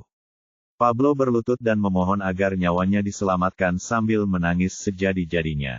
Mata Henrik berbinar penuh penghinaan saat melihat pengecut ini bersembunyi di sini sementara sukunya berjuang demi hidup mereka. Dia paling membenci orang seperti ini. Sepertinya ras iblis kita benar-benar mulai menurun karena bahkan pengecut sepertimu lahir di ras kita yang mulia. Henrik mendengus dingin saat dia melepaskan aura seorang kultivator alam jiwa pada Pablo. Pablo mulai gemetar karena tekanan, sementara tanah di sampingnya mengeluarkan suara retakan. Namun, jika diperhatikan, orang akan melihat tepat di bawah lutut Pablo. Tanahnya benar-benar baik-baik saja seolah-olah tekanan itu tidak memengaruhinya sama sekali. Tetapi sayang, Henrik terlalu sombong untuk menatap langsung ke arah iblis pengecut ini, apalagi memperhatikannya. Dalam hati, Es menghela napas lega dan merenung serius, haruskah aku melakukannya? Bab 337. Jika Es mau, dia bisa saja kabur lebih dulu dan ada kemungkinan besar Henrik tidak akan mengejarnya karena tugasnya sebagai evaluator. Dia bahkan mungkin mengira pihak lain telah kabur setelah mereka ketahuan karena dia tidak akan bisa merasakan kultivasi es, jadi dia tidak akan mengambil risiko seperti itu untuk menghadapi musuh yang tidak dikenal. Namun Es tidak melarikan diri dan memutuskan untuk menghadapi Henrik seperti Pablo, agar ia bisa mendekatinya. Ia tahu ini adalah satu-satunya kesempatannya jika ia ingin berhasil dalam misi sistem tanpa tertangkap. Itulah sebabnya dia bertindak seperti seorang pengecut, sehingga dia bisa membuat Henrik lengah dan Henrik hanya bermain di tangannya ketika Henrik melihat dia hanya seorang iblis besi yang tidak berarti dan kultivasinya mirip seekor semut. Sekarang, yang harus dilakukannya hanyalah memastikan Henrik akan membiarkannya pergi, dan ia mendapat kesempatan untuk mencopet cincin penyimpanannya. Yang harus dilakukannya hanyalah melarikan diri setelahnya, tetapi ia tidak boleh terlalu kentara tentang hal itu. Es bereaksi cepat karena dia tahu dia tidak boleh memberi Henrik kesempatan untuk menyerangnya, atau dia akan tamat. Tuan, tolong ampuni saya. Saya tahu saya salah. Pablo segera menggigil dan memohon. Henrik menatap tanpa ekspresi ke arah perilaku Pablo yang memalukan dan berkata dengan dingin, membunuhmu hanya akan membuatmu lolos begitu saja. Sekarang, kau hanya punya dua pilihan, menjadi santapan untuk kedua tungganganku atau terjun ke medan perang. Jadi, apa yang akan kau lakukan? Tuan. Sebelum Pablo sempat berkata apa-apa lagi, Henrik memotongnya dengan cepat saat aura mematikannya meningkat. Apa kau ingin aku memilihkan untukmu? Aku akan pergi dan berjuang demi sukuku. Suara Pablo dipenuhi dengan kepahitan dan keengganan, seolah-olah dia tidak punya pilihan. Henrik berkata dengan tenang, pilihan yang bijak. Iblis tidak akan pernah lari dari pertarungan. Di sisi lain, Nyu Mun jelas melihat semua drama yang terjadi ketika formasi pengawasannya menangkap Pablo. Namun, ia segera kehilangan minat dan dengan jijik mencaci Pablo si pengecut. Ia juga paling membenci iblis-iblis semacam ini. Setelah melihat Henrik menangani pengecut ini dengan baik, ia mengangguk puas dan berhenti memperhatikan mereka lagi serta mengalihkan fokusnya ke perang yang berkecamuk lagi. Es merasakan tekanan yang ada padanya menghilang setelah ini, dan dia tahu Henrik memberi isyarat padanya untuk bergerak. Dia menarik napas dalam-dalam dan bergerak menuju medan perang yang berjarak 1000 meter dari tempat ini. Dia melihat Henrik mengabaikannya begitu saja setelah dia memberi perintah. Seolah-olah Pablo tidak berani lari. Es sangat menghargai gerakan Henrik ini, tetapi dia tahu jika dia melakukan gerakan aneh, Henrik akan langsung bereaksi. Kabar baiknya adalah Henrik tidak lagi menggunakan indera bela dirinya, sementara Nyu Mun juga tidak bereaksi sama sekali setelah dia memasuki jangkauan formasi misterius itu. Saat Es hanya berjarak 200 meter dari kereta Henrik, dia diam-diam membentuk benang jiwa dan mulai mengendalikannya, dan melayang ke arah Henrik. Dia tahu dia tidak boleh lengah atau Henrik mungkin menyadari sesuatu, dia juga tidak boleh terlalu lambat, dia harus menunjukkan bahwa dia tidak sengaja bergerak lambat. Itulah sebabnya dia berlari dengan kecepatan seperti pembudidaya sungai yang kosong. S dengan cepat mencapai tanda 100 meter dan benang jiwanya meluncur di kereta, merosot ke arah atap tempat Henrik duduk. Setelah benang jiwa itu hanya berjarak 1 meter dari Henrik, S berhenti karena dia sangat dekat dengan Henrik saat ini, dan dia mungkin akan mengawasinya dengan ketat. Akhirnya, S melintasi kereta Henrik sambil berlari menuju medan perang, dan dia akhirnya berada dalam pandangan Henrik. Jadi, dia tidak melarikan diri atau mencoba hal aneh apapun. Yah, itu juga bagus karena aku tidak perlu lagi mendekati seorang pengecut, pikir Henrik sejenak sebelum berhenti memperhatikan Pablo. Akan tetapi, dia gagal menyadari ada benang jiwa menyerupai rambut yang melilit cincin penyimpanan di jari manis tangan kirinya. Seperti yang dipikirkan S, Henrik tidak pernah menganggap Pablo sebagai ancaman. Dia juga tidak menggunakan indera bela dirinya bahkan setelah Pablo muncul dari hutan lebat itu. Jika dia hanya mengamati jauh ke dalam hutan, dia bisa melihat banyak pohon yang ditebang dan merasa sangat aneh. Bahkan sekarang, jika dia bisa mengaktifkan indera bela dirinya sejenak, dia akan dapat dengan mudah merasakan benang jiwa S di cincin penyimpanannya.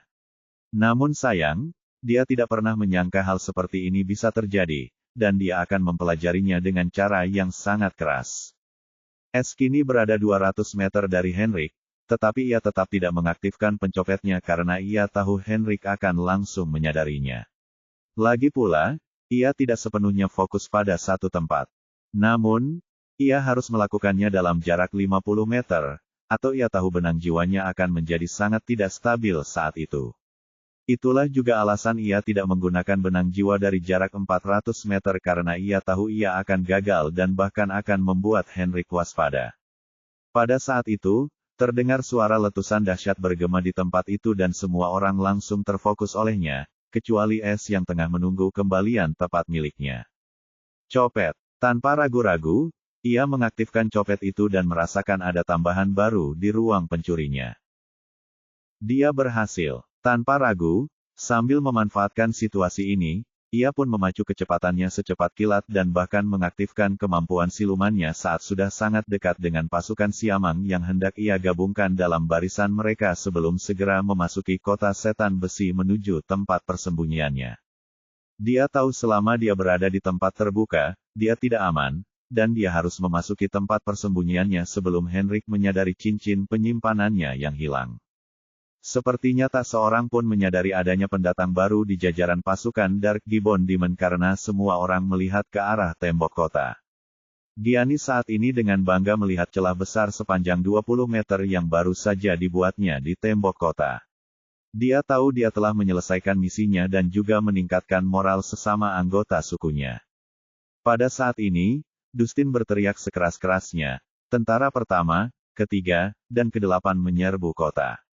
Saat Dustin dan sukunya sedang bergerak, S tentu saja ada di antara mereka, tetapi fokusnya tertarik oleh pemberitahuan sistem, yang tidak bisa diabaikannya begitu saja.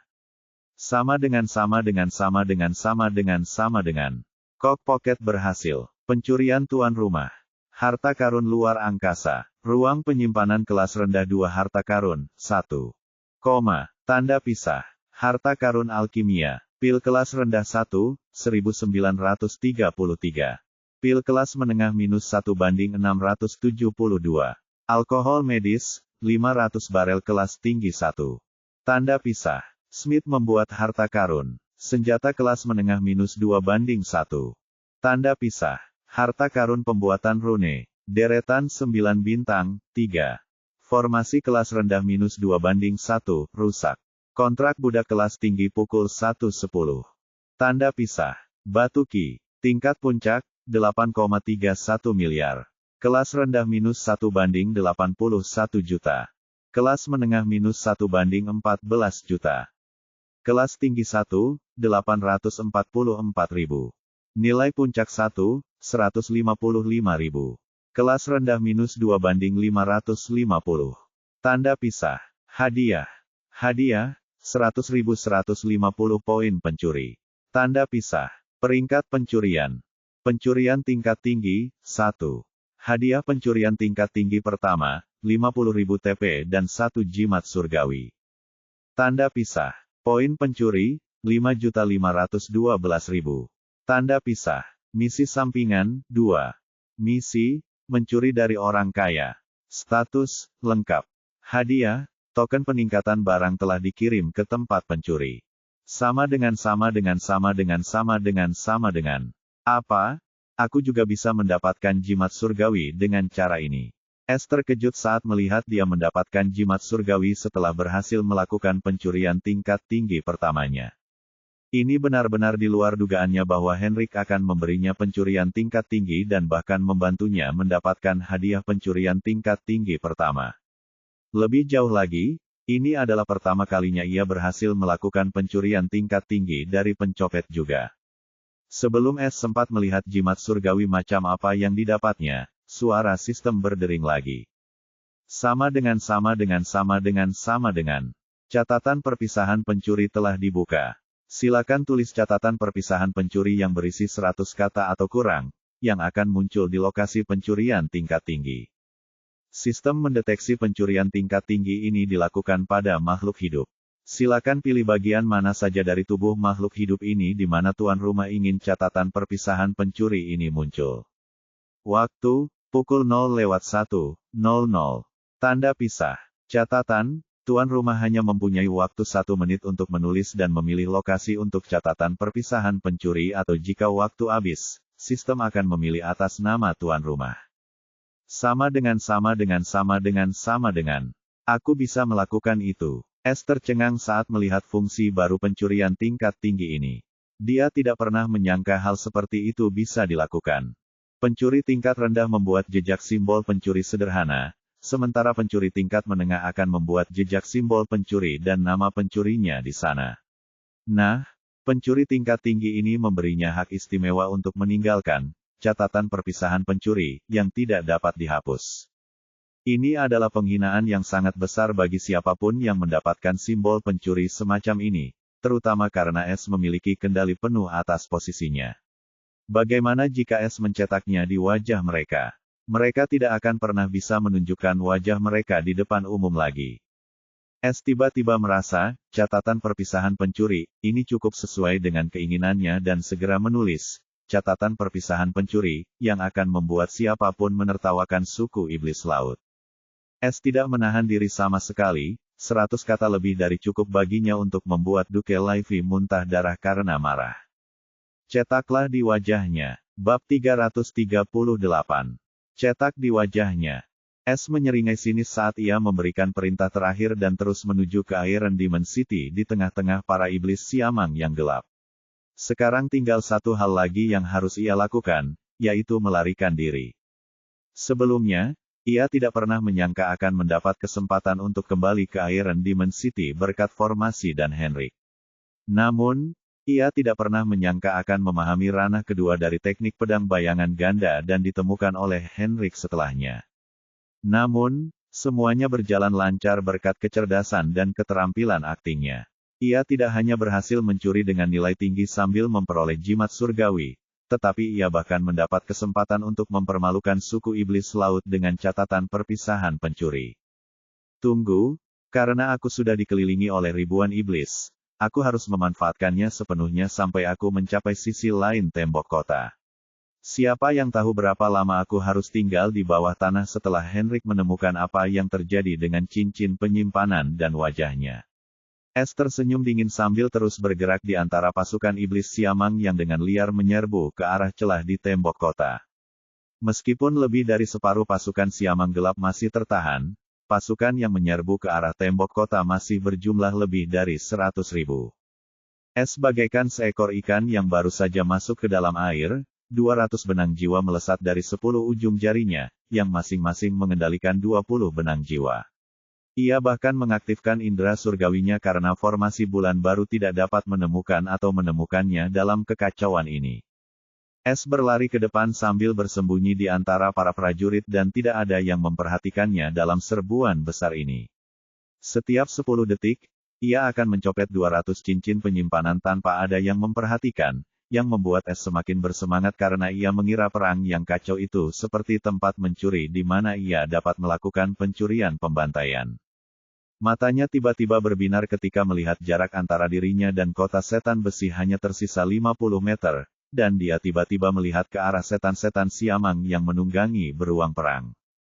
Terutama kelompok Giani, yang saat ini tidak terlalu jauh darinya, hanya 100 meter di sebelah kirinya. Tetua Cole dan Dustin berada di paling depan, memimpin serangan ini. Es berhenti memperhatikan orang-orang kecil itu. Dia telah mencuri lebih dari 2000 cincin penyimpanan dalam waktu singkat ini. Namun dia tidak puas dengan pencurian tingkat rendah, dia menginginkan pencurian tingkat menengah sehingga dia dapat meningkatkan peringkat pencurinya. Itulah sebabnya fokusnya beralih ke iblis-iblis yang ada di beruang perang. Dia tahu beberapa dari mereka mungkin bisa memberinya kemampuan mencuri tingkat menengah. Ada 500 beruang perang di garis depan serangan ini dan mereka semua merupakan kultivator inti sungai Qi. Sebagian besar dari mereka berada di level pertama inti sungai besi. Tentu saja Es menargetkan kelompok terlemah ini terlebih dahulu. Saat ini, dia berada di barisan terdepan pasukan yang menyerbu, hanya beberapa puluh meter jauhnya dari para beruang perang.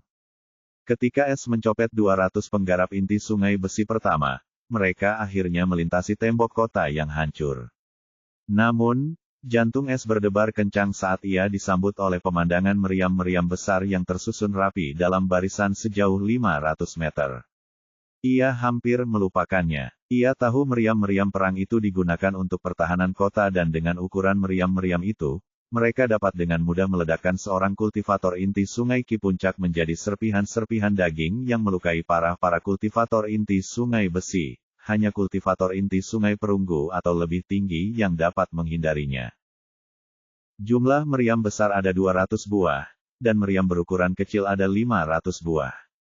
Tepat di belakang meriam-meriam itu, Elian dengan tenang menunggangi seekor binatang buas setinggi 5 meter yang tampak seperti seekor kuda, namun gigi-giginya yang runcing terlihat dari bibirnya sementara warnanya sepenuhnya coklat, dan binatang itu memiliki tanduk seperti paku sepanjang 1 kaki yang tumbuh tepat di antara kedua telinganya yang seperti anjing. Jenis tunggangan yang sama juga berada di bawah semua kultivator inti sungai Qi, dan di belakang para kultivator itu terdapat tanah lapang yang luas. Semua rumah telah sepenuhnya lenyap dari kota, dan terdapat pasukan besar suku setan besi. Saat ini, pasukan yang dikelilingi tembok kota yang tinggi itu tampak seperti berada di arena yang luas. Decker terkekeh dingin, melihat barisan besar itu seolah-olah dia sudah menduganya, dan berteriak, "Jangan menyanjung. Meriam-meriam itu tidak akan bisa mencapai kalian, dengan kami tulang-tulang tua di depan. Serang saja tanpa rasa takut dan hancurkan semua yang menghalangi jalan kalian. Kami akan segera merebut tanah ini sebagai rumah kami, serang." Saat lolongan Decker menghilang, para prajurit menyerbu dengan ganas sementara beruang perang itu melepaskan raungan kolektif sebelum menyerbu ke arah binatang iblis yang menyerupai kuda itu dengan mata mereka yang ganas. Elian mencibir pada saat ini dan berteriak, "Lepaskan semua jebakan." Dengan demikian, simbol-simbol rune yang bersinar muncul dari tanah, menutupi seluruh area antara pasukan yang menyerang dan pasukan suku iblis besi di belakang meriam.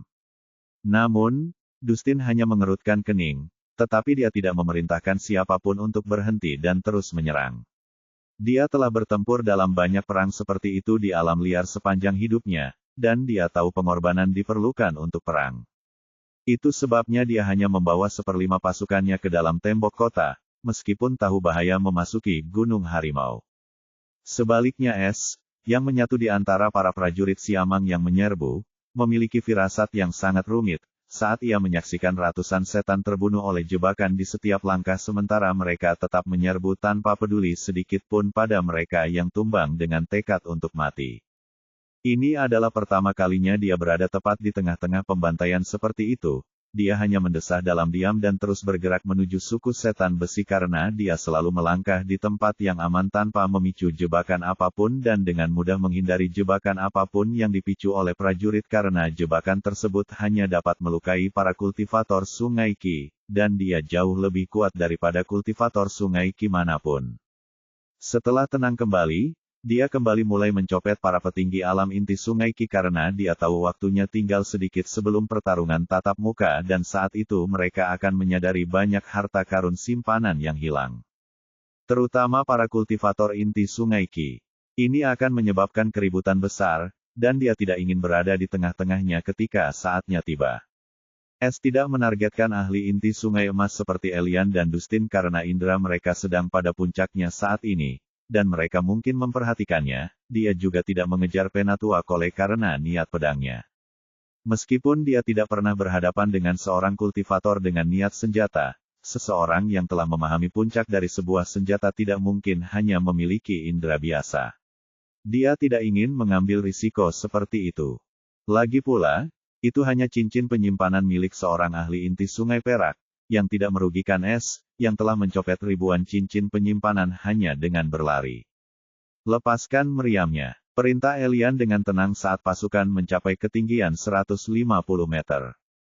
Meskipun meriam tersebut membakar sejumlah besar batu ki bermutu, Elian tidak peduli karena dia tahu itu bukan saat yang tepat untuk menyimpan kekayaan, tidak setelah dia mengetahui musuh memiliki seorang pembudidaya pedang di antara barisan mereka.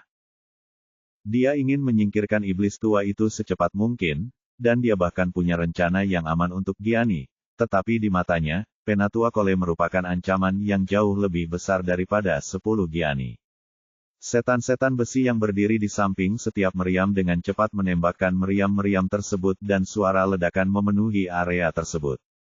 Blokir mereka, teriak Dustin saat tombak emas sepanjang 3 meter muncul di tangannya yang berbentuk kait. Dia mengayunkannya dengan ki coklat dan mengayunkannya ke arah meteoroid tersebut seperti bola meriam yang datang ke arah mereka. Penatua Kole juga mengayunkan pedangnya yang diacungkan dengan ki zamrud dan menangkis lebih dari 20 bola meriam. Akan tetapi, sesuatu yang aneh terjadi pada saat ini, ketika seekor siamang tingkat inti Sungai Perunggu melengking dan berteriak ketakutan, "Mengapa aku tidak bisa menarik senjataku?" Tidak. Ledakan. Dia terkejut dan terkena serangan langsung bola meriam, yang membuat lubang besar di perutnya. Namun, ini bukanlah akhir, masih banyak teriakan yang terdengar, bernyanyi dengan nada yang sama. "Sial, aku tidak bisa merasakan. Ledakan, di mana milikku? Ledakan, bajingan yang mana? Ledakan." Hampir semua setan siamang inti Sungai Qi diledakkan oleh bola meriam setelah lengah oleh hilangnya senjata mereka atau, lebih tepatnya, cincin penyimpanan. Beberapa di antara mereka masih bereaksi cepat dan menghindarinya tepat waktu, namun tindakan ini membiarkan bola-bola meriam yang lepas memasuki pasukan di belakang mereka, yang menyebabkan banyak korban karena ribuan setan siamang yang lemah hancur berkeping-keping. Waktunya lari. Tahu ini adalah isyaratnya, dan ia segera menggunakan kecepatan penuhnya dan berhasil melepaskan diri sepenuhnya dari pasukan siamang yang kacau. Ia dengan mudah melewati meriam-meriam itu dan bergerak menuju tembok. Dia dengan mudah melewati para setan besi tahap inti Sungai Besi yang duduk dengan arogan di tunggangannya dan berhasil memasuki pasukan setan besi. Namun kali ini dia tidak tinggal untuk menjarahnya dan langsung masuk lebih dalam ke kota iblis besi menuju tempat persembunyian ini. Tahu perang ini akan berubah menjadi kekacauan besar. Bab 339. Dustin akhirnya menyadari apa yang terjadi di belakangnya ketika dia mendengar teriakan kaget dan kesal. Bajingan, jebakan macam apa yang baru saja mereka gunakan? Dustin mengumpat keras sambil melihat ke arah pasukan iblis besi. Namun, dia tiba-tiba menyadari wajah bingung Elian saat ini dan merasa ada sesuatu yang tidak beres. Serang mereka lagi dengan cepat. Elian benar-benar tidak tahu apa yang telah terjadi, tetapi entah bagaimana para pembudidaya inti Sungai Qi itu berubah menjadi orang bodoh dan tidak menghalangi bola meriam itu. Karena kejadian aneh ini, lebih dari separuh kultivator inti Sungai Qi dari suku Gibbon Gelap kini terluka parah dan beberapa dari mereka meninggal atau diambang kematian. Itulah sebabnya Elian memutuskan untuk memanfaatkan kemalangan dan kekacauan di pasukan iblis Gibbon kegelapan ini dan mengurangi jumlah mereka sebanyak mungkin. Dia juga tahu Dustin dan Tetua Kole tidak dapat memblokir semua meriam itu, dan para pembudidaya inti sungai yang tersisa dari suku iblis besi menjadi gila karena sesuatu. "Ketua, cincin penyimpananku hilang, dan jejak burung hantu aneh ini telah menggantikannya." Pada saat ini, salah satu iblis siamang inti Sungai Qi yang tidak terluka dengan keras memberitahu Dustin tentang cincin penyimpanannya yang hilang dengan suara penuh kemarahan. Apa? Dustin terkejut, dan sebelum dia bisa mengatakan apapun, suara feminin lain terdengar. Cincin penyimpananku juga hilang, tapi jejak burung hantu aneh ini muncul di sisi punggung tanganku dan ada nama yang terukir di sayap ini, Langit, Pencuri Langit. Dia terkejut saat melihat bulu abu-abu di tangannya telah sepenuhnya diganti dengan jejak burung hantu yang sedang melebarkan sayapnya, dan itu terlihat sangat jelas. Ayah, cincin penyimpananku juga hilang dan burung hantu yang sama muncul di sisi punggung tanganku. Gianni juga melolong saat ini karena dia gemetar karena marah ketika dia melihat semua kekayaannya digantikan oleh jejak burung hantu. Apa yang sebenarnya terjadi? Elian, dasar bajingan hina. Apa yang telah kau lakukan? Dustin merasa dirinya menjadi gila saat ini. Dia belum pernah mendengar perangkap semacam ini sebelumnya, dan situasi tiba-tiba berubah serius bagi sukunya karena perangkap aneh yang dibuat oleh suku setan besi. Hati Elian tiba-tiba bergetar saat mendengar ucapan pencuri langit dari mulut siamang betina itu. Mungkinkah pencuri itu? Tapi bagaimana mungkin? Elian tidak berani mempercayai spekulasinya sendiri. Namun, dia tidak menunjukkannya di depan mukanya. Dia tahu ini adalah kesempatan. Serang kalian, dasar idiot, jangan dengarkan mereka. Suku setan besi tentu tahu siapa pencuri langit itu, sehingga para setan besi itu pun terkejut ketika mendengar setan-setan siamang hitam mengulang-ulang nama musuh bebuyutan mereka. Dasar kau hina, Dustin hanya bisa mengumpat. Ia tahu Elian telah mempermainkannya, dan ia akan membayar harga yang sangat mahal atas kecerobohannya. Serahkan serangan ini padaku, ketua. Suara getir tetua Kole terdengar saat ini. Tapi, tetua, akan menghabiskan banyak sekali Ki. Dustin tidak mau menggunakan seluruh kekuatan tetua Kole pada meriam belaka. Dia ingin membunuh Elian setelah bekerja sama dengan tetua Kole. Akan tetapi, dia juga tahu jika penatua Kole tidak mengambil alih, maka semua 100.000 iblis di belakangnya akan mati, dan dia tidak ingin menanggung kerugian seperti ini. Ledakan. Itu bukan suara meriam, itu suara gerbang setan besi yang disegel dan dibuka dengan keras. Akan tetapi, sebelum seorang pun dapat memahami situasi tersebut, sebuah suara yang sangat marah dan kuat yang dipenuhi momentum mematikan bergema di sekitarnya, membuat semua orang hampir tuli. Pencuri bajingan, serahkan cincin penyimpananku. Semua orang akhirnya bisa melihat iblis yang baru saja menghancurkan gerbang kota perunggu dengan susunan penyegel bintang 9 yang melindunginya. Iblis ini tidak lain adalah penilai pertama dari ujian ini, iblis Markis Henrik Ocean. Tatapan mata Henrik begitu dingin ketika dia menatap suku setan besi sementara kedua tangannya terkepal erat, dan urat-urat tebal muncul dari tangan dan dahinya seolah dia sedang marah. Namun, Henrik tiba-tiba merasa tatapan semua orang yang tertuju padanya tiba-tiba berubah sangat aneh saat mata mereka tertuju pada wajahnya. Henrik tidak terlalu memerhatikan keanehan ini. Ia benar-benar marah ketika baru mengetahui bahwa cincin penyimpanannya hilang. Setelah dia mendengar keributan suku Dark Gibbon, dia merasa aneh dan dengan santai melihat ke arah cincin penyimpanannya sendiri dan tatapan sederhana ini hampir membuat jiwanya meninggalkan tubuhnya karena cincin penyimpanannya juga hilang. Meskipun dia tidak menemukan tanda burung hantu atau semacamnya, perhatiannya segera teralih oleh iblis besi yang dia temukan sedang mengintai. Dia ingat dengan jelas bahwa iblis besi ini adalah satu-satunya iblis yang pernah dia temui selama cincin penyimpanannya menghilang. Terlebih lagi ketika iblis itu tiba-tiba lenyap pada saat itu, dia mengira dirinya telah mati, sehingga dia tidak terlalu memikirkannya, tetapi sekarang semakin dia memikirkannya, semakin dia merasa bahwa iblis besi itu aneh. Pertama, dia tiba-tiba muncul dari hutan tepat di belakangnya, dan kemudian Henrik tidak mampu mendeteksi kultivasinya karena suatu alasan sebelum dia menunjukkan dirinya, dan terakhir, hilangnya dia secara tiba-tiba. Henrik tidak dapat menahan diri untuk bertanya-tanya apakah iblis itu mungkin sudah ada di sana dengan motif jahat sejak awal, dan dialah targetnya. Itulah sebabnya Henrik cepat-cepat memindai pasukan siamang di luar dan tidak menemukan setan besi itu, jadi dia meledakkan gerbang karena lubang lainnya dipenuhi oleh setan siamang. Sekarang, Henrik menatap suku setan besi sambil mengerahkan seluruh kemampuan bela dirinya. Dia tidak akan membiarkan pencuri itu lolos, apapun yang terjadi. Markis Henrik, apa yang terjadi? Suara tenang New Moon memasuki telinga semua orang saat ini, tetapi ada sedikit kegembiraan dalam suaranya yang lembut. Henrik berbalik dan melihat New Moon di tunggangan serigalanya, tetapi saat mata New Moon tertuju padanya, dia merasakan senyum lembut New Moon tiba-tiba menghilang. New Moon berbicara dengan suara agak serak, Markis Henrik, kurasa sebaiknya kau cuci mukamu sebelum kita menemukan pencuri yang mencuri cincin penyimpananmu. Wajahnya menjadi kaku seolah-olah dia sengaja mengendalikannya. Kenapa? Henrik akhirnya merasakan ada sesuatu yang aneh saat dia menyentuh wajahnya dan tidak menemukan debu atau apapun. Lihatlah. New Moon menyulap sebuah cermin dan melemparkannya ke arah Henrik dan tetap bersikap tenang.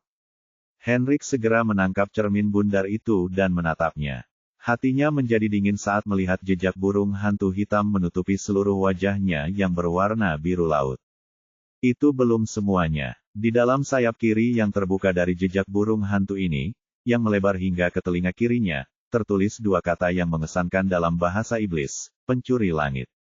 Sementara di sayap kanan yang terbuka terdapat baris-baris kata yang mudah dibaca meskipun ukurannya kecil. Itu berbunyi, aku, pencuri langit, mencuri cincin si idiot ini tepat di bawah hidungnya. Aku bertanya-tanya apakah dia benar-benar layak menyandang gelar Markis Iblis, atau apakah suku iblis laut buta. Meskipun demikian, aku tetap ingin mengucapkan terima kasih atas semua harta yang telah kau kumpulkan untukku selama bertahun-tahun ini. Kau sangat membantu, dan itulah sebabnya aku menghadiahimu dengan simbol pencuriku yang agung tepat di wajahmu yang jelek. Tidak hanya akan menyembunyikan wajah badutmu yang mengerikan, tetapi juga akan membuat semua orang lebih memperhatikanmu. Tidak perlu berterima kasih padaku. Ini adalah tugasku sebagai pencuri yang terhormat. Mata Henrik hampir menyemburkan api pada awalnya ketika ia mulai membaca, tetapi, pada akhirnya, orang dapat melihat urat-urat tebal di dahi Henrik, dan ia hampir saja merobeknya. Cermin di tangannya juga hancur menjadi debu hanya karena tekanan mematikannya. Bajingan, Henrik baru saja membuka tunggangannya untuk mengaum, tetapi akhirnya dia memuntahkan darah. Kemarahan dan kebenciannya mencapai puncaknya setelah dia membaca pesan terkutuk itu, yang merupakan tamparan kotor di wajah seluruh suku iblis laut. Terlebih lagi, hampir ribuan iblis membacanya karena ketidaktahuannya sebelumnya, dan dia akhirnya mengerti mengapa mereka semua menatapnya dengan aneh. Seolah-olah dia telah kehilangan seluruh wajahnya dan sukunya. Namun, dia masih seorang ahli alam jiwa, dan dia tahu memperlihatkan pemandangan seperti ini hanya akan memperburuk keadaan. Satu-satunya cara untuk mendapatkan kembali mukanya yang hilang adalah dengan menangkap pencuri terkutuk itu dan mengeksekusinya di depan umum dengan mengulitinya hidup-hidup. Henrik menahan keinginannya untuk melakukan genosida dan membentuk gumpalan air lalu menyiramkannya ke wajahnya. Ia ingin menghapus kata-kata aib itu dari wajahnya sebelum memburu pencuri itu. Masih di sana, New Moon tetap tenang saat berkata. Dia tidak mempermasalahkan cermin yang pecah. Dia merasa sangat kasihan pada Henrik dan suku iblis laut.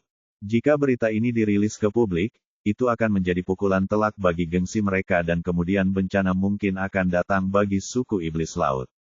Bab 340. Ekspresi Henrik menjadi lebih buruk ketika dia mendengar New Moon mengatakan simbol pencuri yang penuh kebencian masih ada di wajahnya saat dia dengan cepat menggunakan elemen ki-nya, yang merupakan air, untuk menyerang wajahnya sendiri. Air yang disulap oleh unsur ki ini tidak seperti air biasa. Air itu dipenuhi dengan kekuatan yang mengerikan, tetapi Henrik tidak peduli. Yang ia inginkan hanyalah menghapus simbol pencuri ini. Kali ini, bahkan wajah New Moon yang tenang berubah menjadi wajah yang tercengang saat melihatnya, bahkan setelah Henrik menyiram wajahnya dengan elemen alam jiwanya ki. Burung hantu hitam itu masih ada di sana, dengan semua dunia yang utuh. Itu masih di sana, New Moon memperingatkan lagi. Apa-apaan ini? Henrik akhirnya tidak tahan lagi dan, dengan ekspresi gila, kali ini, dia mengiris wajahnya dengan bilah air yang tajam. Semua orang tak kuasa menahan rasa merinding saat melihat aksi gila Henrik, seakan-akan kegilaan merasukinya. Seluruh kulit wajah Henrik terpotong bersih oleh bilah air itu dan bagaikan topeng berdarah, kulit wajahnya jatuh ke tanah dan darah biru mewarnai tanah yang kotor. Akan tetapi, lambang pencuri itu tak lagi ada di kulit wajahnya, melainkan masih di wajah Henrik yang berdarah-darah dan tanpa kulit, yang terlihat sangat mengerikan dengan darah biru laut mengalir di sekujur tubuhnya sementara bola matanya yang bulat dipenuhi kegilaan dan gigi-giginya yang terkatup rapat seperti binatang. Tetapi burung hantu hitam itu masih ada di wajahnya bahkan tanpa kulit, dan wajahnya diwarnai dengan darah biru laut, tetapi orang masih dapat melihat dengan jelas garis gelapnya.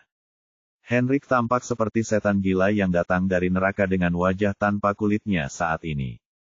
Markis Henrik, kendalikan dirimu, simbol pencuri ini mungkin adalah hasil dari sihir kutukan, yang berarti tidak akan hilang hanya dengan mengupas kulitmu. Aku hanya punya sedikit informasi tentang kutukan tetapi melukai diri sendiri bukanlah cara untuk menyelesaikannya.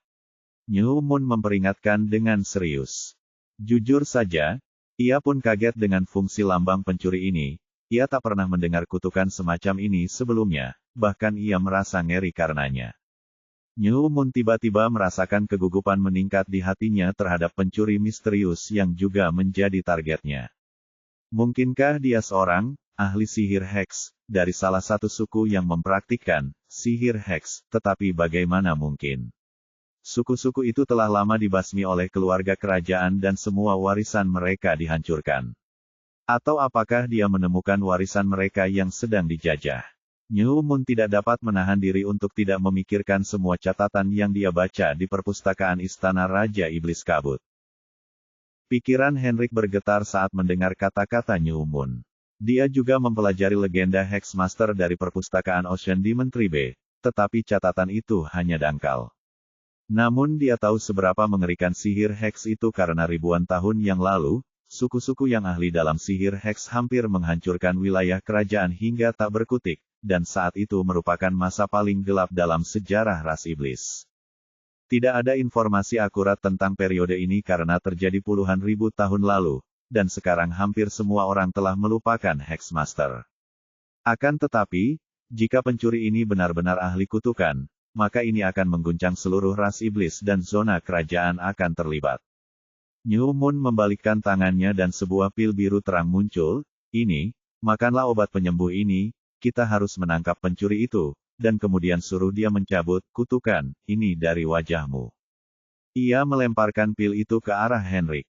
Ia merasa Henrik akan sangat membantu menangkap pencuri itu karena jika pencuri itu benar-benar ahli sihir, maka ia pun merasa takut jika harus menghadapinya sendirian.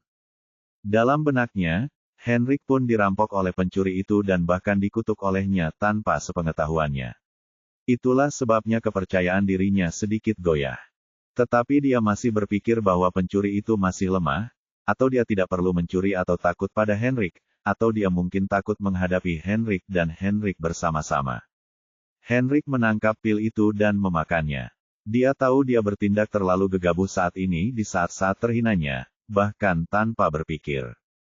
Darah biru laut berhenti dengan cepat, dan kulit baru mulai terbentuk di wajahnya setelah memakan pil penyembuh tingkat rendah satu itu. Namun, simbol pencuri tetap seperti sebelumnya.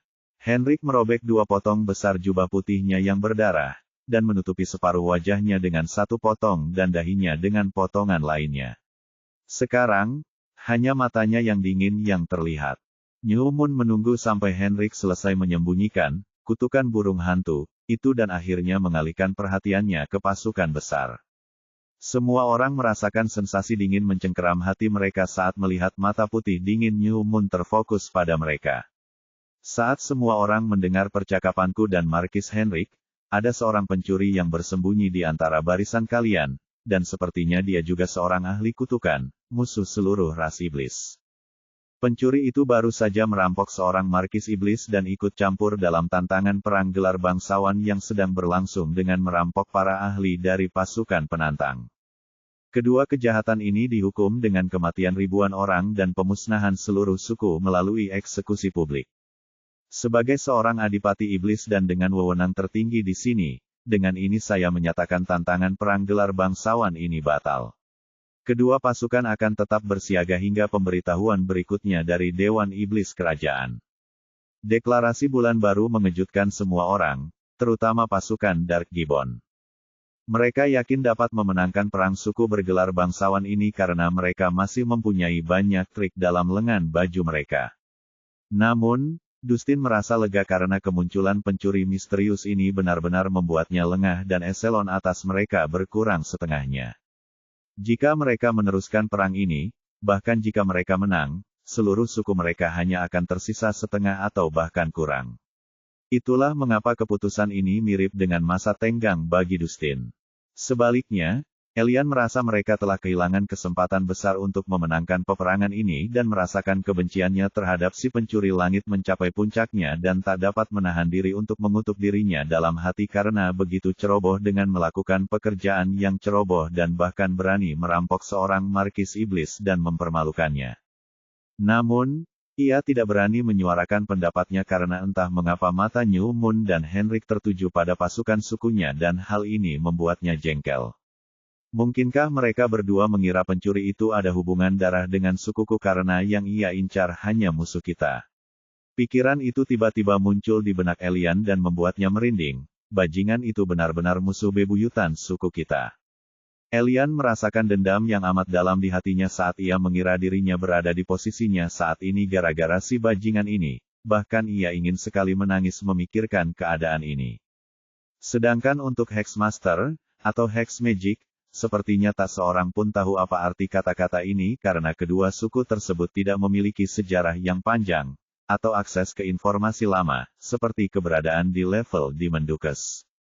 Sekarang setelah semua ini selesai, aku ingin semua orang menyimpan senjata mereka dan mereka yang memiliki simbol burung hantu yang sama berkumpul di sebelah timur tembok kota. Perintah New Moon.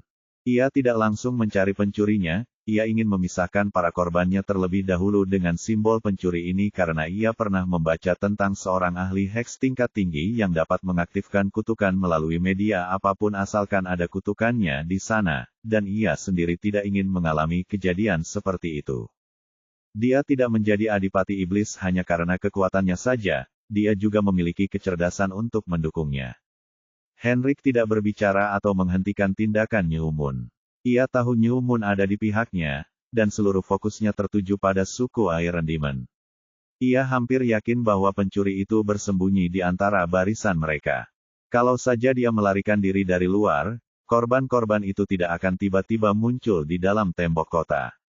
Hal ini meningkatkan peluang mereka untuk menangkap pencuri itu, dan Henrik tidak sabar untuk segera menangkap bajingan licik itu. Pada saat ini, 1821 korban dikumpulkan bersama, termasuk semua penggarap inti sungai, dan mereka masih tidak yakin tentang 102 penggarap inti sungai yang mati dan ribuan prajurit yang tewas oleh meriam. Ironisnya, semua korban ini berasal dari suku Dark Gibbon, yang membuat Elian semakin tidak tenang, dan Dustin serta para anggota suku Dark Gibbon pun marah. Namun jumlah korban ini sangat mengejutkan semua orang, termasuk Henrik dan New Moon, karena hampir mustahil untuk mencuri dari orang sebanyak ini tanpa diketahui. New Moon bahkan merasa formasinya tidak berfungsi sama sekali karena semua ini terjadi di bawah hidungnya dan formasi pengawasan bahkan tidak menyadarinya. Akan tetapi, itu bukanlah kesalahan formasi tersebut karena formasi tersebut tidak cukup kuat untuk membedakan antara indera surgawi es dan benang selatannya dalam kekacauan itu. Kalian semua akan menjadi bukti pelanggaran aturan perang gelar bangsawan ini karena ada seorang Hexmaster yang hadir di barisan musuh. New Moon menyatakan. Namun, wajah Elian dan semua orang di pihak suku iblis besi berubah ketika New Moon berkata, barisan musuh, yang secara harfiah menandakan suku mereka.